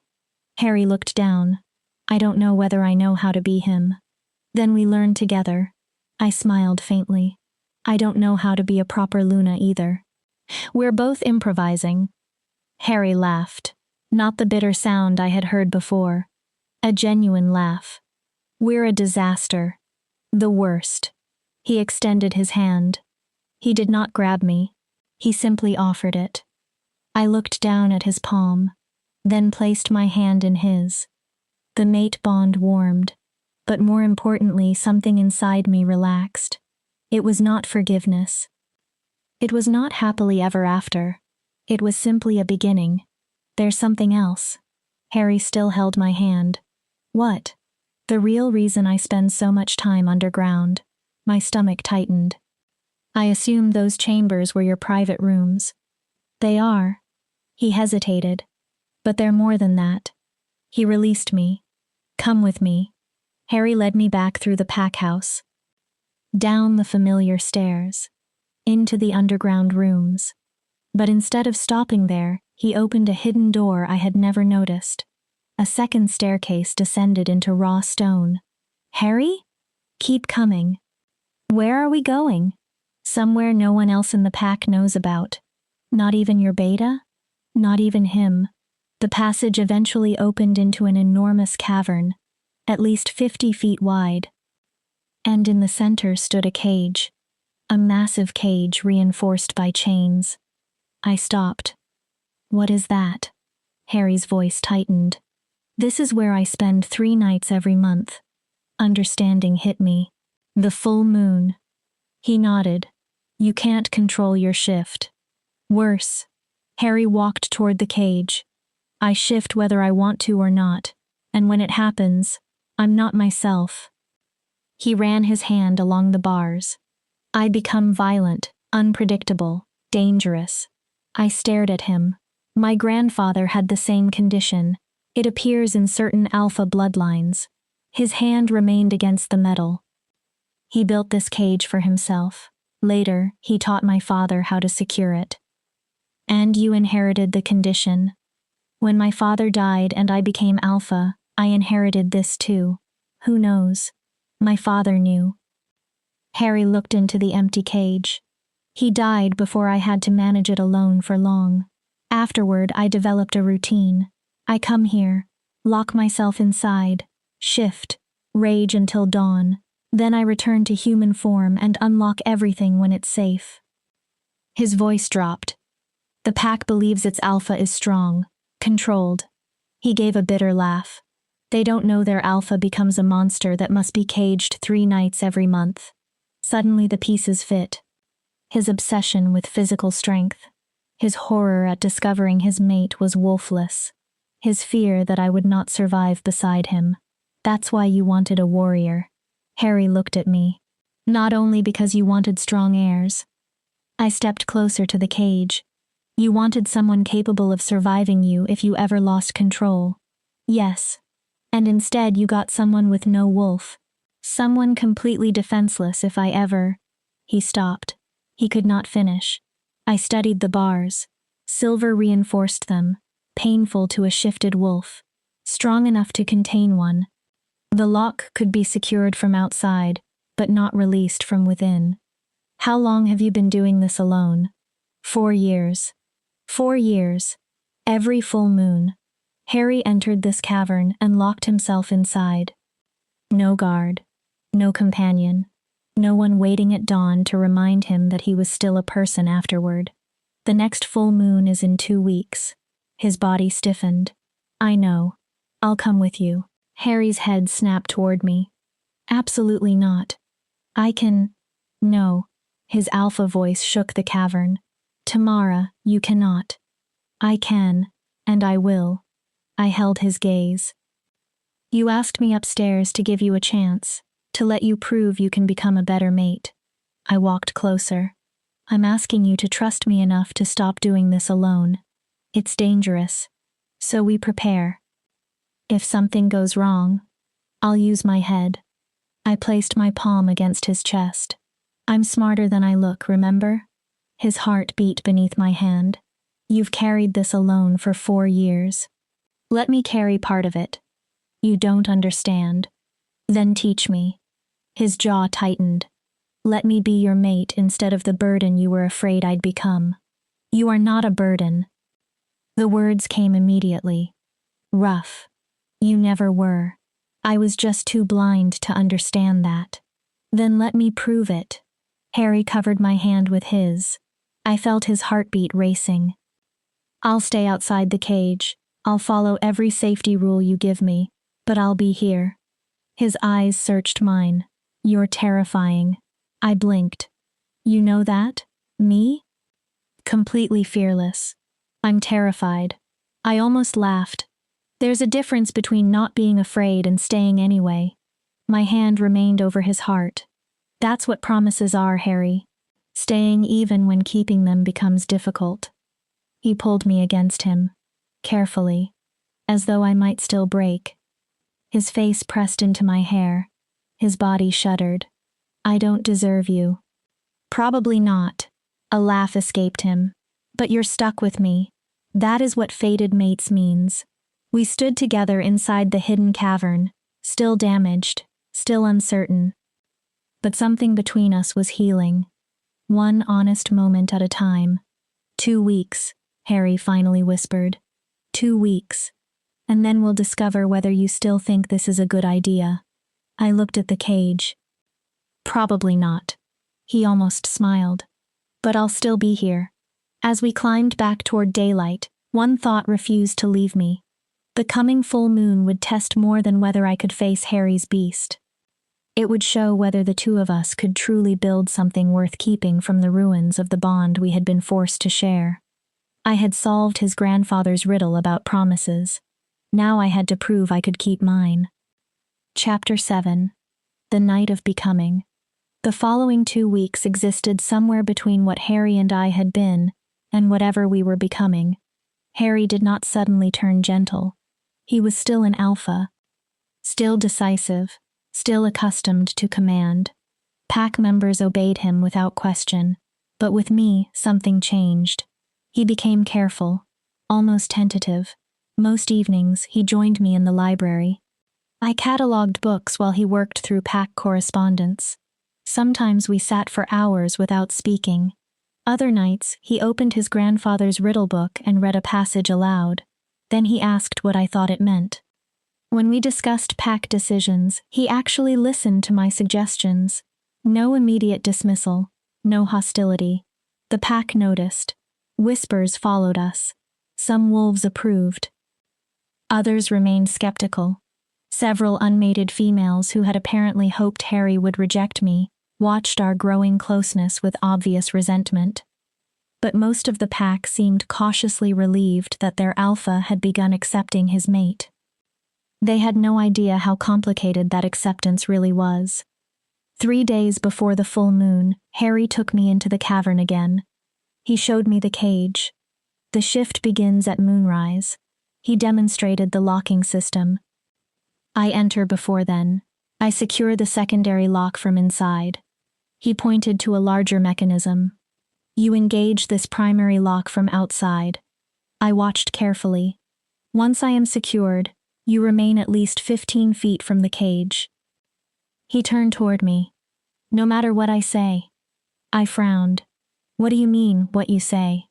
Harry's expression became grim. During the full moon shift, I am not entirely human or entirely wolf. I remain more aware than a normally shifted wolf, but I have far less control than I do as a man. So you might recognize me. I probably will. And? I might talk. What could you possibly say? Anything that convinces you to come closer. Cold moved through me. The beast is intelligent, Tamara. It can use my voice, my memories, anything it knows about you. You're saying it will manipulate me? Yes. Has anyone ever believed it? Harry went very still. My mother did. I stared at him. I was 17. She came here during one full moon because she thought she could comfort me. His voice hollowed. I nearly killed her. I stopped breathing. My father reached her in time. Harry looked toward the cage. Afterward, no one came here again. My father locked me inside and left until morning. That's why you've spent every full moon alone. It's safer. He gripped the bars. And it's why you should reconsider. I already decided. I am giving you another chance. Harry's eyes found mine. No judgment, no punishment, no consequences. Walk away from this. He was not afraid of the monster. He was afraid of what the monster might do to me. I'm staying. His jaw tightened. But I'll obey every protocol. I stepped closer. I promise. Harry closed his eyes. Relief and resignation crossed his face together. The full moon arrived beneath a perfectly clear sky. The kind of beautiful evening that seemed almost cruel considering what waited beneath the pack house. I spent the afternoon preparing exactly as Harry had instructed. Comfortable clothes, hair secured, water, food, everything necessary to remain awake until dawn. Dessa stopped me outside my room. Luna, please reconsider. I can't. The Alpha has handled this alone for years. He shouldn't have had to. But you're... She stopped. Weak? I supplied the word for her.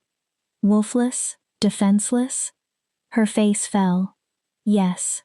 All of those things are true. I gave her a faint smile. But I'm also stubborn, and I made a promise. I left before she could continue arguing. Harry was already inside the underground chamber. He paced restlessly. Oil lamps threw moving shadows across the stone. You came. He sounded both relieved and disappointed. I said I would. Saying something and doing it are different things. Not when it's a promise. Harry checked every lamp. All had been placed outside the 15-foot safety line. The moon rises in 20 minutes. He looked toward the cage. I need to be locked in before then. I watched him enter. The heavy door closed with a metallic clang. Harry secured the internal locks, then nodded. I approached only far enough to operate the main mechanism. The lock was heavy. It required both hands. Finally, it clicked into place. Harry immediately tested the door. It held. Good. He pointed toward a recessed section of stone at the far wall. Stay there.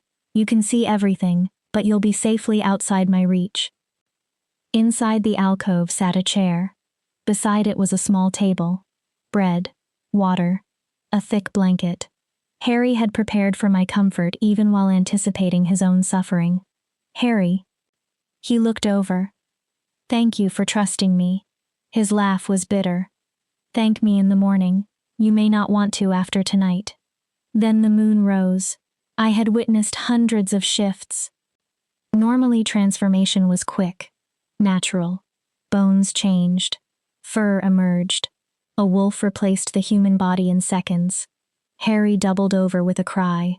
The sound echoed around the cavern. His body convulsed. Muscles twisted beneath his skin. The transformation did not flow. It fought him. Seconds became agonizing minutes. I gripped the chair. Everything inside me wanted to run toward him. I remained still. I had promised. Bones cracked loudly. His skin rippled. Dark fur erupted across parts of his body. But the change never became complete. His face elongated. His hands became claws. His body grew larger, yet parts of him remained horrifyingly human. Then it ended. I stared. The creature standing inside the cage was neither man nor wolf. Nearly 7 feet tall, bent slightly forward, covered mostly in dark fur with patches of human skin. Powerful muscles filled its altered frame, but its eyes remained unmistakably Harry's, ice blue. Aware. They immediately locked onto me. Tamara. The voice was distorted by the changed throat.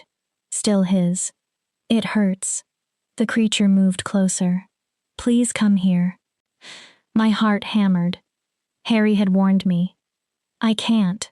Something went wrong. Its claws touched the bars. The lock may be damaged. Tamara, check it.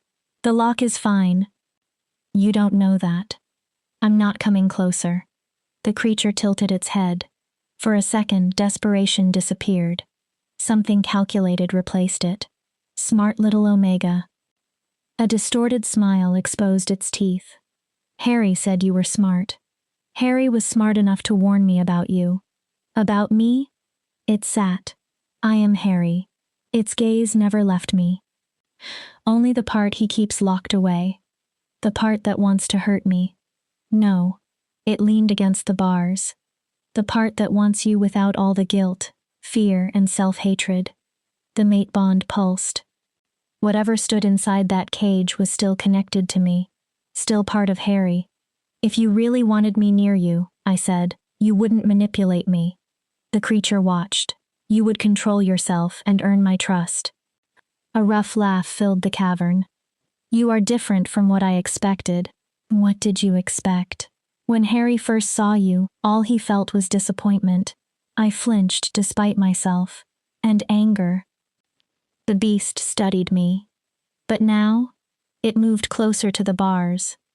Now he thinks about you constantly. Stop. He wonders whether you'll stay. I know what you're doing. He hopes you will. My fingers tightened around the blanket. And he is terrified of how badly he wants that. Stop. The beast's voice softened. He thinks you're beautiful. My breath caught.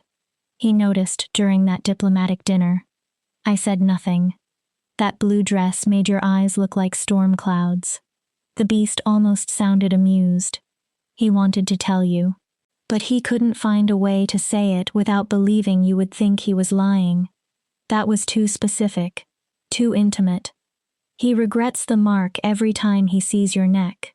My hand rose automatically toward the scar. He wishes he could return to that day and do it gently. Enough. He wishes he had been the mate you deserved from the beginning. Stop. My voice broke. He's falling in love with you, Tamara. Tears burned behind my eyes. The beast continued. He's terrified of it, fighting it, but he is. It stared through the bars.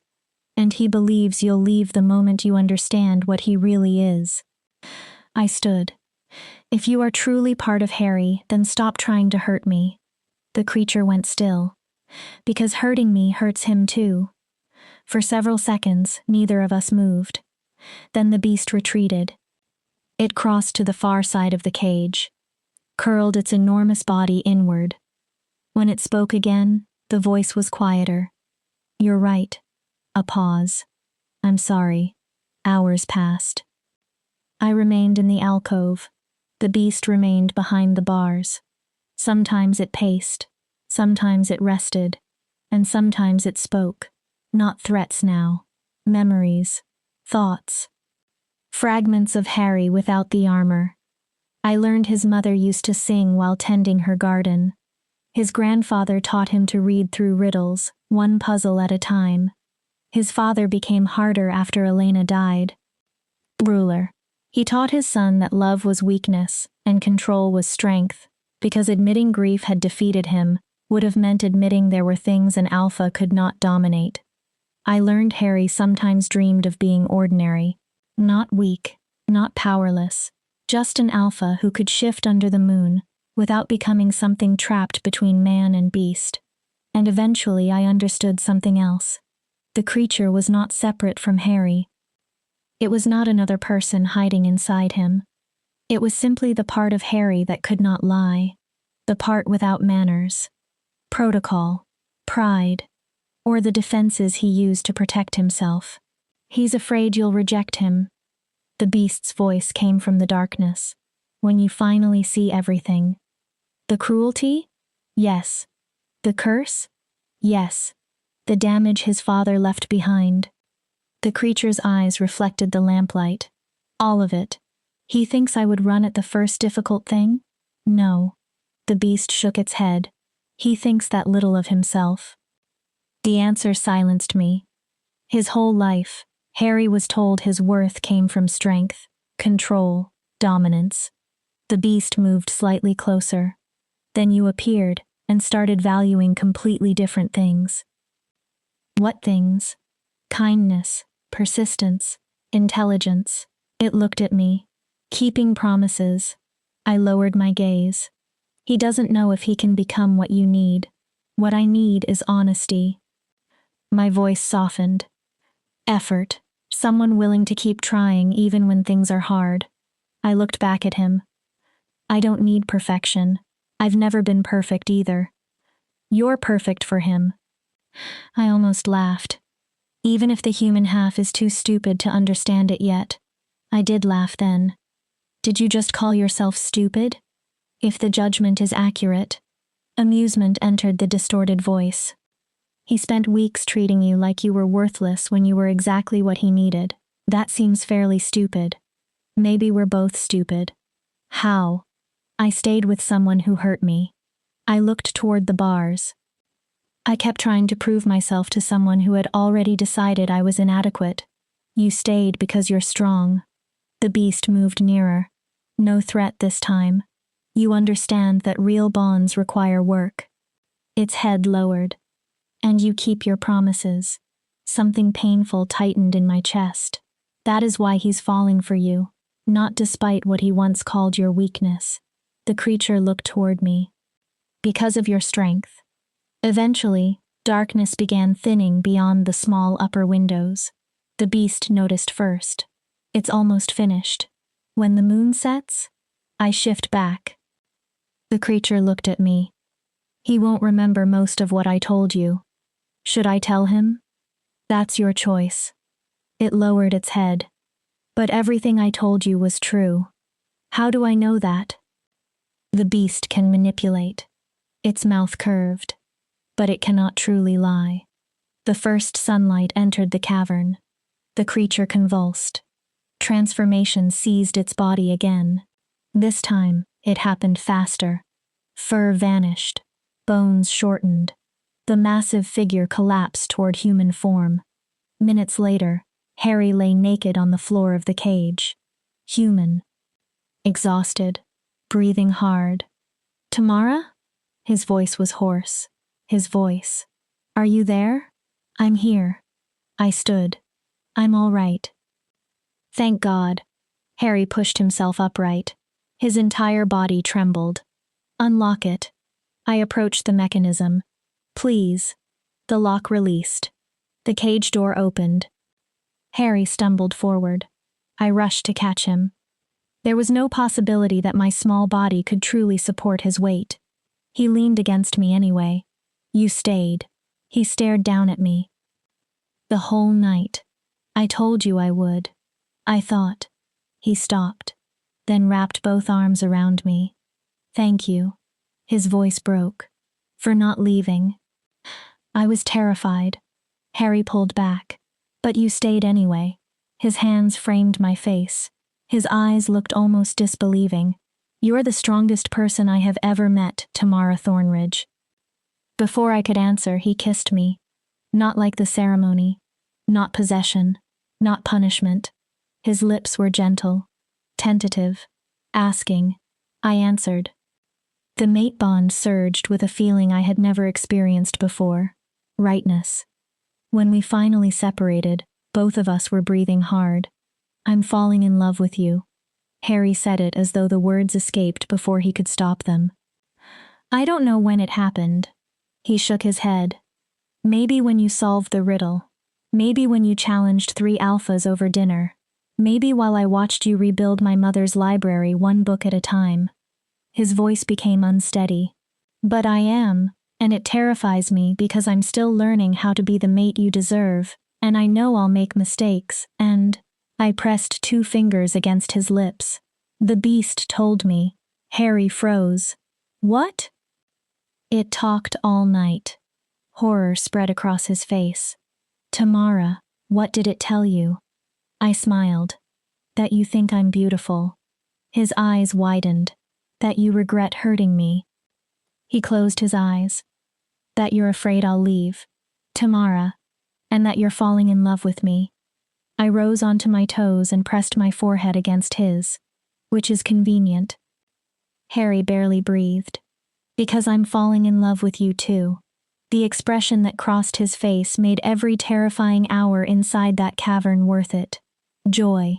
Disbelief. Hope. Really? He whispered the word. Really? Even though I'm a disaster? Especially because we're both disasters. He kissed me again. This time there was nothing uncertain about it.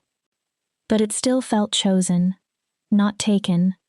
The mate bond blazed between us as dawn filled the windows. When we finally separated, Harry wore a genuine smile. Come on. He took my hand. Let's leave this cursed cave. You've been shifting all night. You need sleep. Later.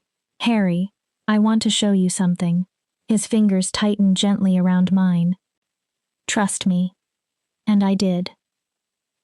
Chapter 8. Harry did not take me back to the pack house. Instead, he led me into the eastern woods. Morning painted the sky rose and gold. Birds called from the trees. Small animals rustled beneath leaves. Where are we going? My hand remained inside his. Somewhere I haven't visited since my mother died. His voice softened. Somewhere she loved. We walked for perhaps 20 minutes. Eventually the pack house disappeared behind us. Then the trees opened.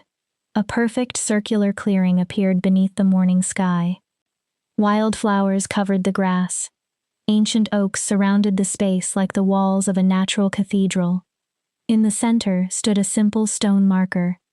Harry stopped. My mother's memorial. I looked at him. My father had her body burned according to tradition, but he placed this stone here so there would be somewhere to remember her. We approached. The inscription was simple. Elena Thornridge, beloved Luna, true mate, forever remembered. My father came here every day after she died. Harry stared at the stone. Then eventually he stopped coming. And after he died? I couldn't. He swallowed. Every time I tried, all I could feel was everything I'd lost. I stood beside him. And everything I believed I had failed to do. You didn't fail them. Harry gave a sad smile. Didn't I? He sat on the grass. I joined him. My mother became ill and I couldn't save her. My father disappeared into grief and I couldn't reach him. Then I inherited the pack and spent 4 years ignoring half its needs because I had no idea how to replace what they left behind. But you brought me here. He looked toward the sunrise. Yes. Why now? Harry stayed silent for a while. Then he answered. Because last night I finally understood something. I waited. My parents had an extraordinary bond. His gaze remained on Elena's memorial. My father loved my mother so deeply that after she died, he could not imagine living without her. Harry drew a slow breath. He always taught me that was weakness. Your grandfather believed the opposite. Yes. Harry looked at me. He believed loving someone enough to become vulnerable was one of the strongest things anyone could do. His ice blue eyes held mine. Letting someone see every broken part of you takes more courage than fighting any battle. I understood. You were afraid of becoming your father. I still am. He looked down. I'm afraid of loving you so much that if I lose you, I won't survive it. My throat tightened. But I think I've understood strength backward my entire life. What do you mean? I thought strength meant control. Harry's voice was quiet. Distance. Never needing anyone. He looked at me. But you stayed when you could have walked away. His expression softened. You kept loving the parts of people everyone else abandoned. He glanced toward the woods. You sat in a cavern all night beside a monster because you promised you would. Emotion burned behind my eyes. Harry, I want to do this properly. He shifted. Then, to my shock, Alpha Harry Thornridge moved onto one knee in front of me. He took both my hands. I know we're already mated. I could barely breathe. Bound by ceremony, blood, moon law. His grip tightened. But none of that was chosen. His eyes moved briefly to the scar he had given me. I claimed you like property. Pain entered his voice. I marked you with cruelty. I gave you no choice. What are you doing? I whispered the question even though I already knew. I'm asking. His voice was stripped of every trace of alpha command. Tamara Thornridge. He looked up at me. My mate. My Luna. The woman who taught me what strength actually means. Tears filled my eyes. Will you choose this? I stopped breathing. Choose me. His voice shook. Not because the moon goddess bound you to me. Not because pack law says you belong here. He squeezed my hands. Because you want to. Tears slipped down my cheeks. Harry, we're already mated. I don't care. A desperate half laugh escaped him. I'm asking anyway. He looked terrified. I'm asking you to choose me today, and tomorrow, and every day after that. My heart pounded. The way you chose to stay last night. He drew in a breath. I'm asking you to marry me. I stared at him. A real marriage. His eyes never left mine. Not another mating ceremony where I treat you like an obligation. His voice roughened. A wedding where I promise to spend the rest of my life earning the choice you make. The sun had fully risen. Golden light covered the clearing. Wildflowers moved in the breeze. Harry remained kneeling, powerful enough to command an entire pack, vulnerable enough to wait for my answer. How could I say anything except the truth? Yes. His breath caught. Yes, Harry. I smiled through my tears. I choose you. His face transformed. I choose this. I tightened my fingers around his. I choose us. Harry pulled me into his arms. We held each other beneath the morning sun. I'm going to make you a ridiculous number of promises. His voice was against my hair, and I'm keeping every one. I laughed softly. Starting with what? I will never mark you in anger again. He pulled back. I will never make you feel as though you are less than extraordinary. His hands framed my face. And I will spend every day proving that you were exactly the mate I needed. That's a lot of promises. What happens when you make a mistake? Then I apologize. He smiled. And try again. And if you make another one? I keep trying until I get it right. Harry kissed my forehead. Because you're worth the effort. His eyes held mine. You always were. We remained in that clearing until the sun was high. We talked about everything. A real wedding. Small. Intimate. Nothing like the political spectacle of our mating ceremony. The pack. The new Alpha Council. The library. The future. Children someday, perhaps. If fate allowed it. And adoption if it did not. A life based on choice rather than obligation. When we finally returned to the pack house, we walked hand in hand. I felt lighter than I had in years. The weeks afterward became the opposite of our beginning. Harry had once avoided me. Now he searched for me during the day. Sometimes he stole a kiss in an empty corridor. Sometimes he dragged me into his office only because he wanted to talk. Every evening, without fail, he came to the library. The scar on my neck did not disappear. It remained thick. Angry. A permanent piece of our history. Harry developed a habit of kissing it gently whenever we were alone, as though tenderness could somehow repair what cruelty had made. I'm sorry, he would whisper against the damaged skin. Every time. I know. And I did. Some wounds disappeared. Some stayed. Sometimes healing meant the scar simply stopped defining the rest of your life. 6 weeks after the full moon night, we married. The ceremony took place in the clearing beside Elena's memorial. Only the people closest to us attended. Dessa stood beside me as my witness. She cried through almost the entire ceremony. Harry's beta, Cole, stood with him. Cole was a gruff man who had quietly overseen pack security for years. This time, when Harry and I spoke our vows, no one chose our words for us. I looked at him. I promised to choose you every day for the rest of my life. My voice remained clear. In strength and weakness, in joy and sorrow, in the easy days and the impossible ones. Harry's eyes shone. I promise to be your partner, your Luna and your friend. I squeezed his hands. I promise to sit beside your darkness and celebrate your light. Then I said the words I knew he needed most. You are enough exactly as you are. When Harry's turn came, his voice shook. I promise to earn your choice every day of my life. He looked at the scar on my neck. I promise to treat your trust gently. His eyes returned to mine. To honor your strength, to never again make you feel less than the extraordinary woman you are. His next words nearly broke me. I promise to become the mate my grandfather would have been proud of. He breathed deeply. To build a bond from freedom rather than chains. His hands tightened around mine. And I promise you will always be treasured. When we kissed, the pack howled. This time the sound was joyful. Celebration, not obligation.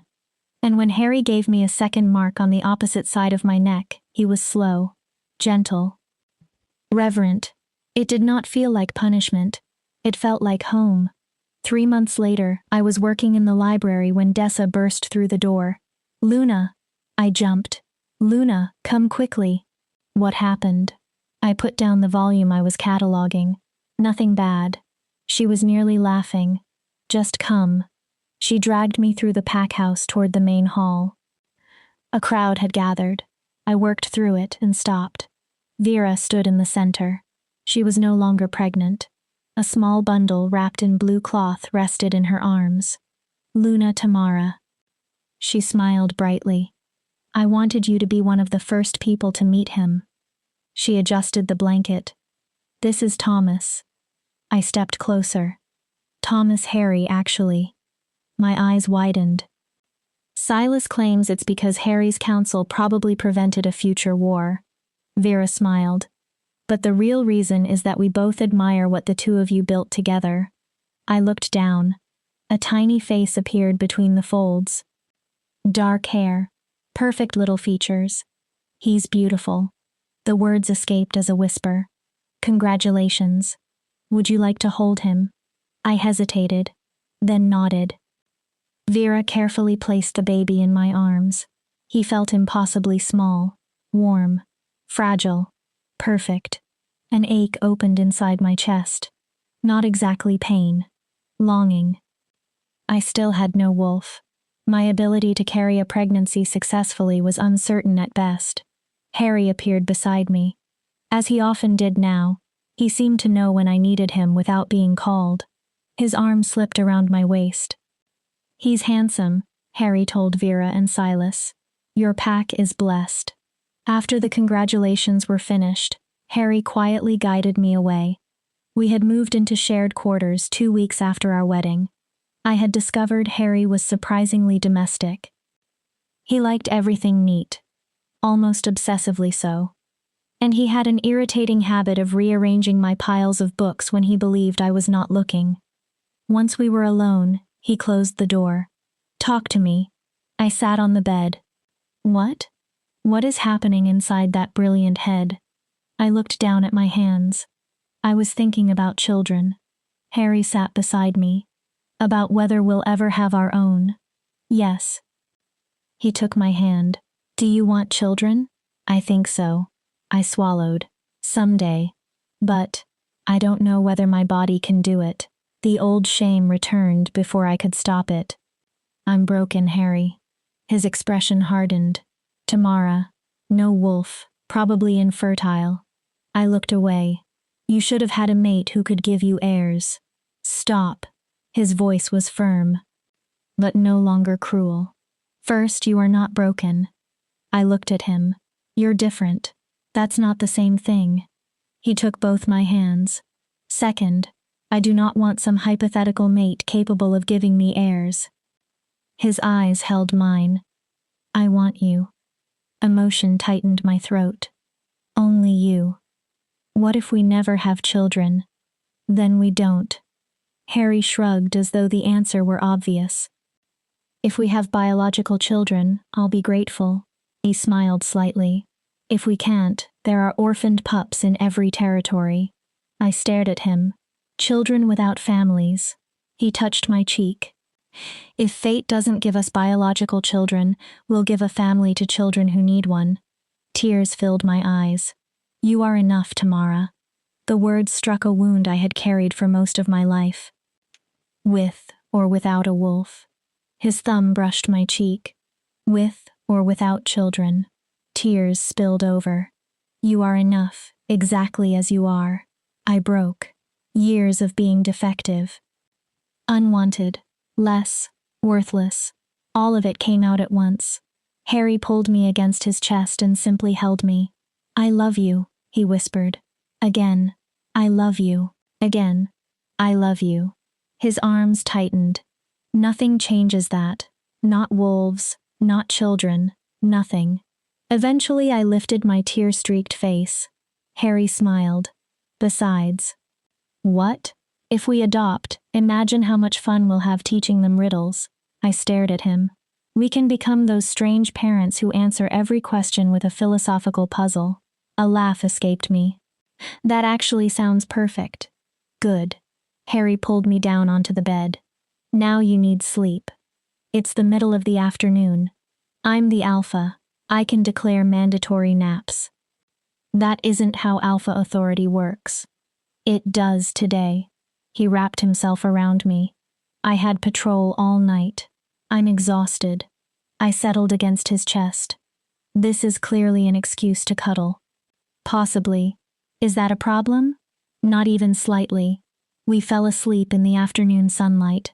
When I woke several hours later, Harry was already awake. He sat beside me, watching. What? My voice was still sleepy. I was thinking about the first riddle. I immediately recited it. What can be given but never bought, broken but never held, kept but never seen? A promise. Exactly. Harry brushed hair away from my face. And I realized we both kept ours. I smiled faintly. You promised to stay. His voice softened. To try. To build something here. And you promised to become better. To earn your choice. He nodded. We kept those promises when it was difficult. Especially when it was difficult. Harry became serious. Then I want to make another one. What? 30 years from now, when we're old and gray and still fighting about how the library should be organized, I promise I will still choose you every day. My chest felt painfully full. That is a dangerous promise. I mean it. He kissed me gently. What about you? I considered everything that had happened. The broken Omega I had been. The Luna I had become. The uncertain future stretching ahead of us. I promise that even when you are completely insufferable, which happens frequently, I'll still love you. Harry smiled. I promise that whenever the full moon comes, I'll sit vigil. His smile faded into something softer. And I promise I will keep choosing you. I touched his face. Choosing us. I paused. Even when you reorganize my books. Even then? Even then. He laughed. Though I make absolutely no promise not to hide your riddle book when you're especially annoying. Fair. His warm laughter filled the room. For once, the future did not frighten me. Epilogue. 1 year later, the library was finally finished. Every surviving book had been catalogued, every shelf restored. Damaged volumes were either repaired or respectfully preserved. It had taken an entire year. The result was breathtaking. Pack history, knowledge, memory. Everything that had once been abandoned now had a place again. I stood in the center of the room and slowly turned. Near the entrance hung a plaque Harry had commissioned. The Elena Thornridge Memorial Library, restored with love by Luna Tamara. You know. Harry's voice came from the doorway. My mother would have loved you. I turned. He leaned against the frame, watching me with the same expression that still made my heart skip. Love, wonder, almost disbelief that we had truly found our way here. You think so? I know so. He walked toward me. She valued intelligence, kindness, persistence. His arms settled around me. 3 things you possess in unreasonable quantities. I leaned against his chest. She would have loved what you did here. His gaze traveled across the shelves. You gave me this room back. It was always beautiful. I breathed in his familiar scent. Pine. Snow. Home. It only needed someone willing to care for it. Like me. Harry murmured the words near my ear. I was always worth loving. I just needed you to teach me how to recognize it. We stood quietly between thousands of books. Then my heart began racing. I need to tell you something. Harry immediately looked at me. Good or bad? I'm not sure. I stepped away slightly. Maybe both. Concern entered his face. The healer examined me yesterday. His entire body tensed. Why?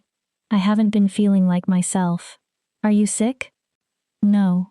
Injured? No. Tamara, what happened? I looked into his eyes. I'm pregnant. Silence. Complete silence. Harry stared. You're... What? Pregnant. I laughed nervously. About 6 weeks, according to the healer. He still did not move. She said conception is rare for Wolfless omegas, but not impossible, and... I never finished. Harry lifted me from the floor. He spun me around while laughing. Pure joy. When he finally put me down, tears shone in his eyes. We're having a baby. He sounded as though he barely believed the words. You're carrying our baby. Yes. But Harry. He immediately calmed. The healer says the pregnancy is high risk. His smile faded. Without a wolf, my body may struggle. He pressed his forehead to mine. Then we handle whatever happens together. Harry, please. His hands framed my face. Right now, for one moment, let me be happy. His voice broke. Let me celebrate that the woman I love is carrying our child. I smiled through tears. Okay. Harry dropped to his knees. He pressed his cheek gently against my still flat stomach. Hello in there. I covered my mouth. I'm your father. His voice softened. And I'm promising you something right now. He rested a hand against my belly. I will be better than my father was. Tears ran freely down my face.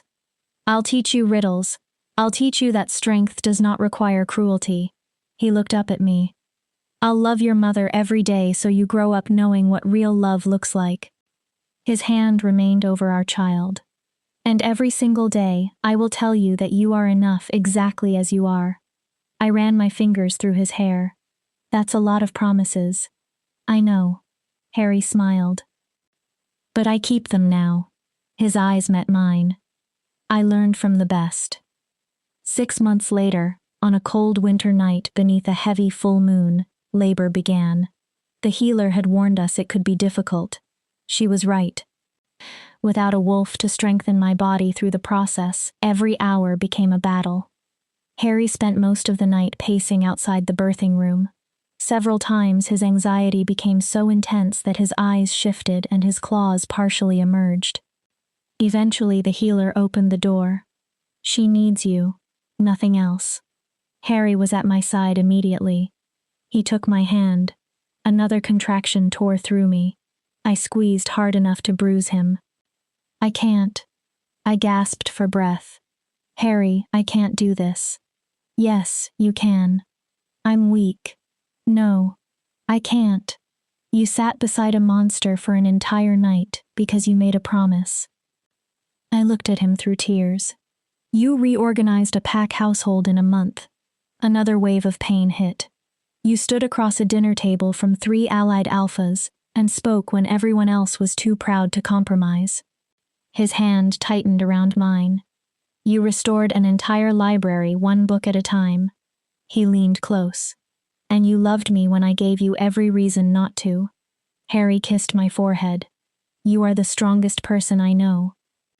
His voice steadied me. You can do this, Tamara.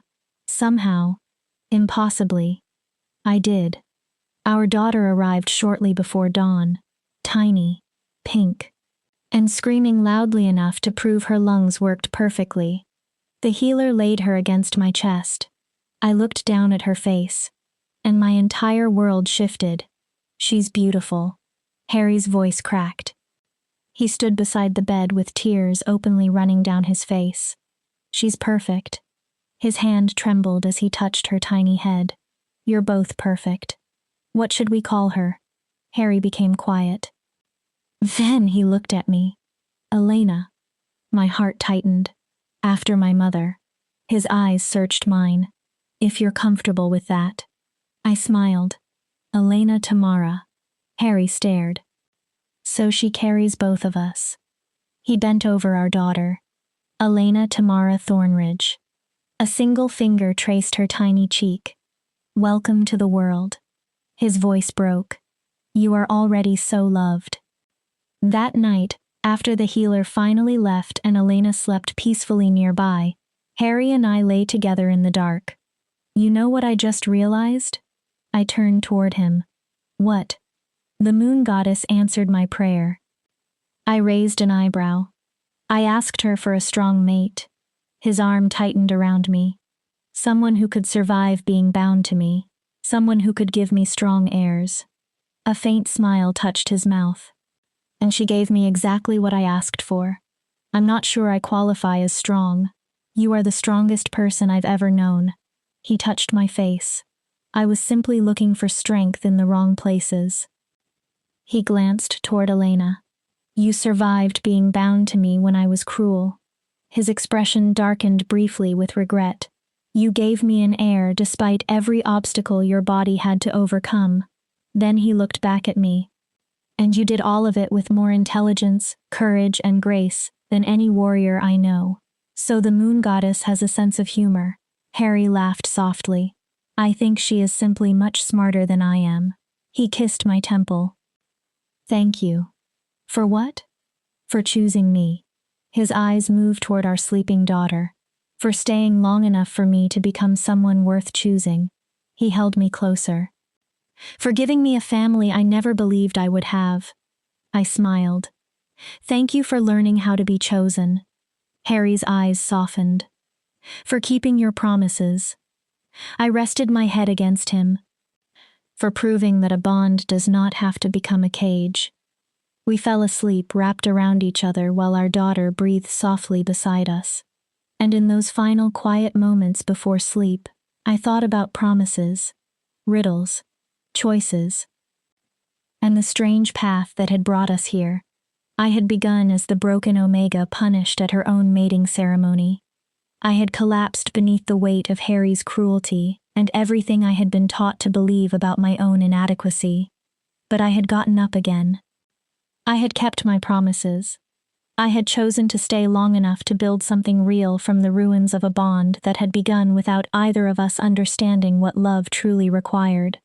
And eventually, I understood the truth hidden inside Harry's grandfather's riddles. Strength does not mean never falling. Strength is getting up again. Love is not perfection. It is choosing someone freely, again and again, especially when that choice requires work. The mate bond rested warmly between Harry and me. No longer a chain, no longer a cage, only a connection we both chose to maintain. A promise freely given and faithfully kept.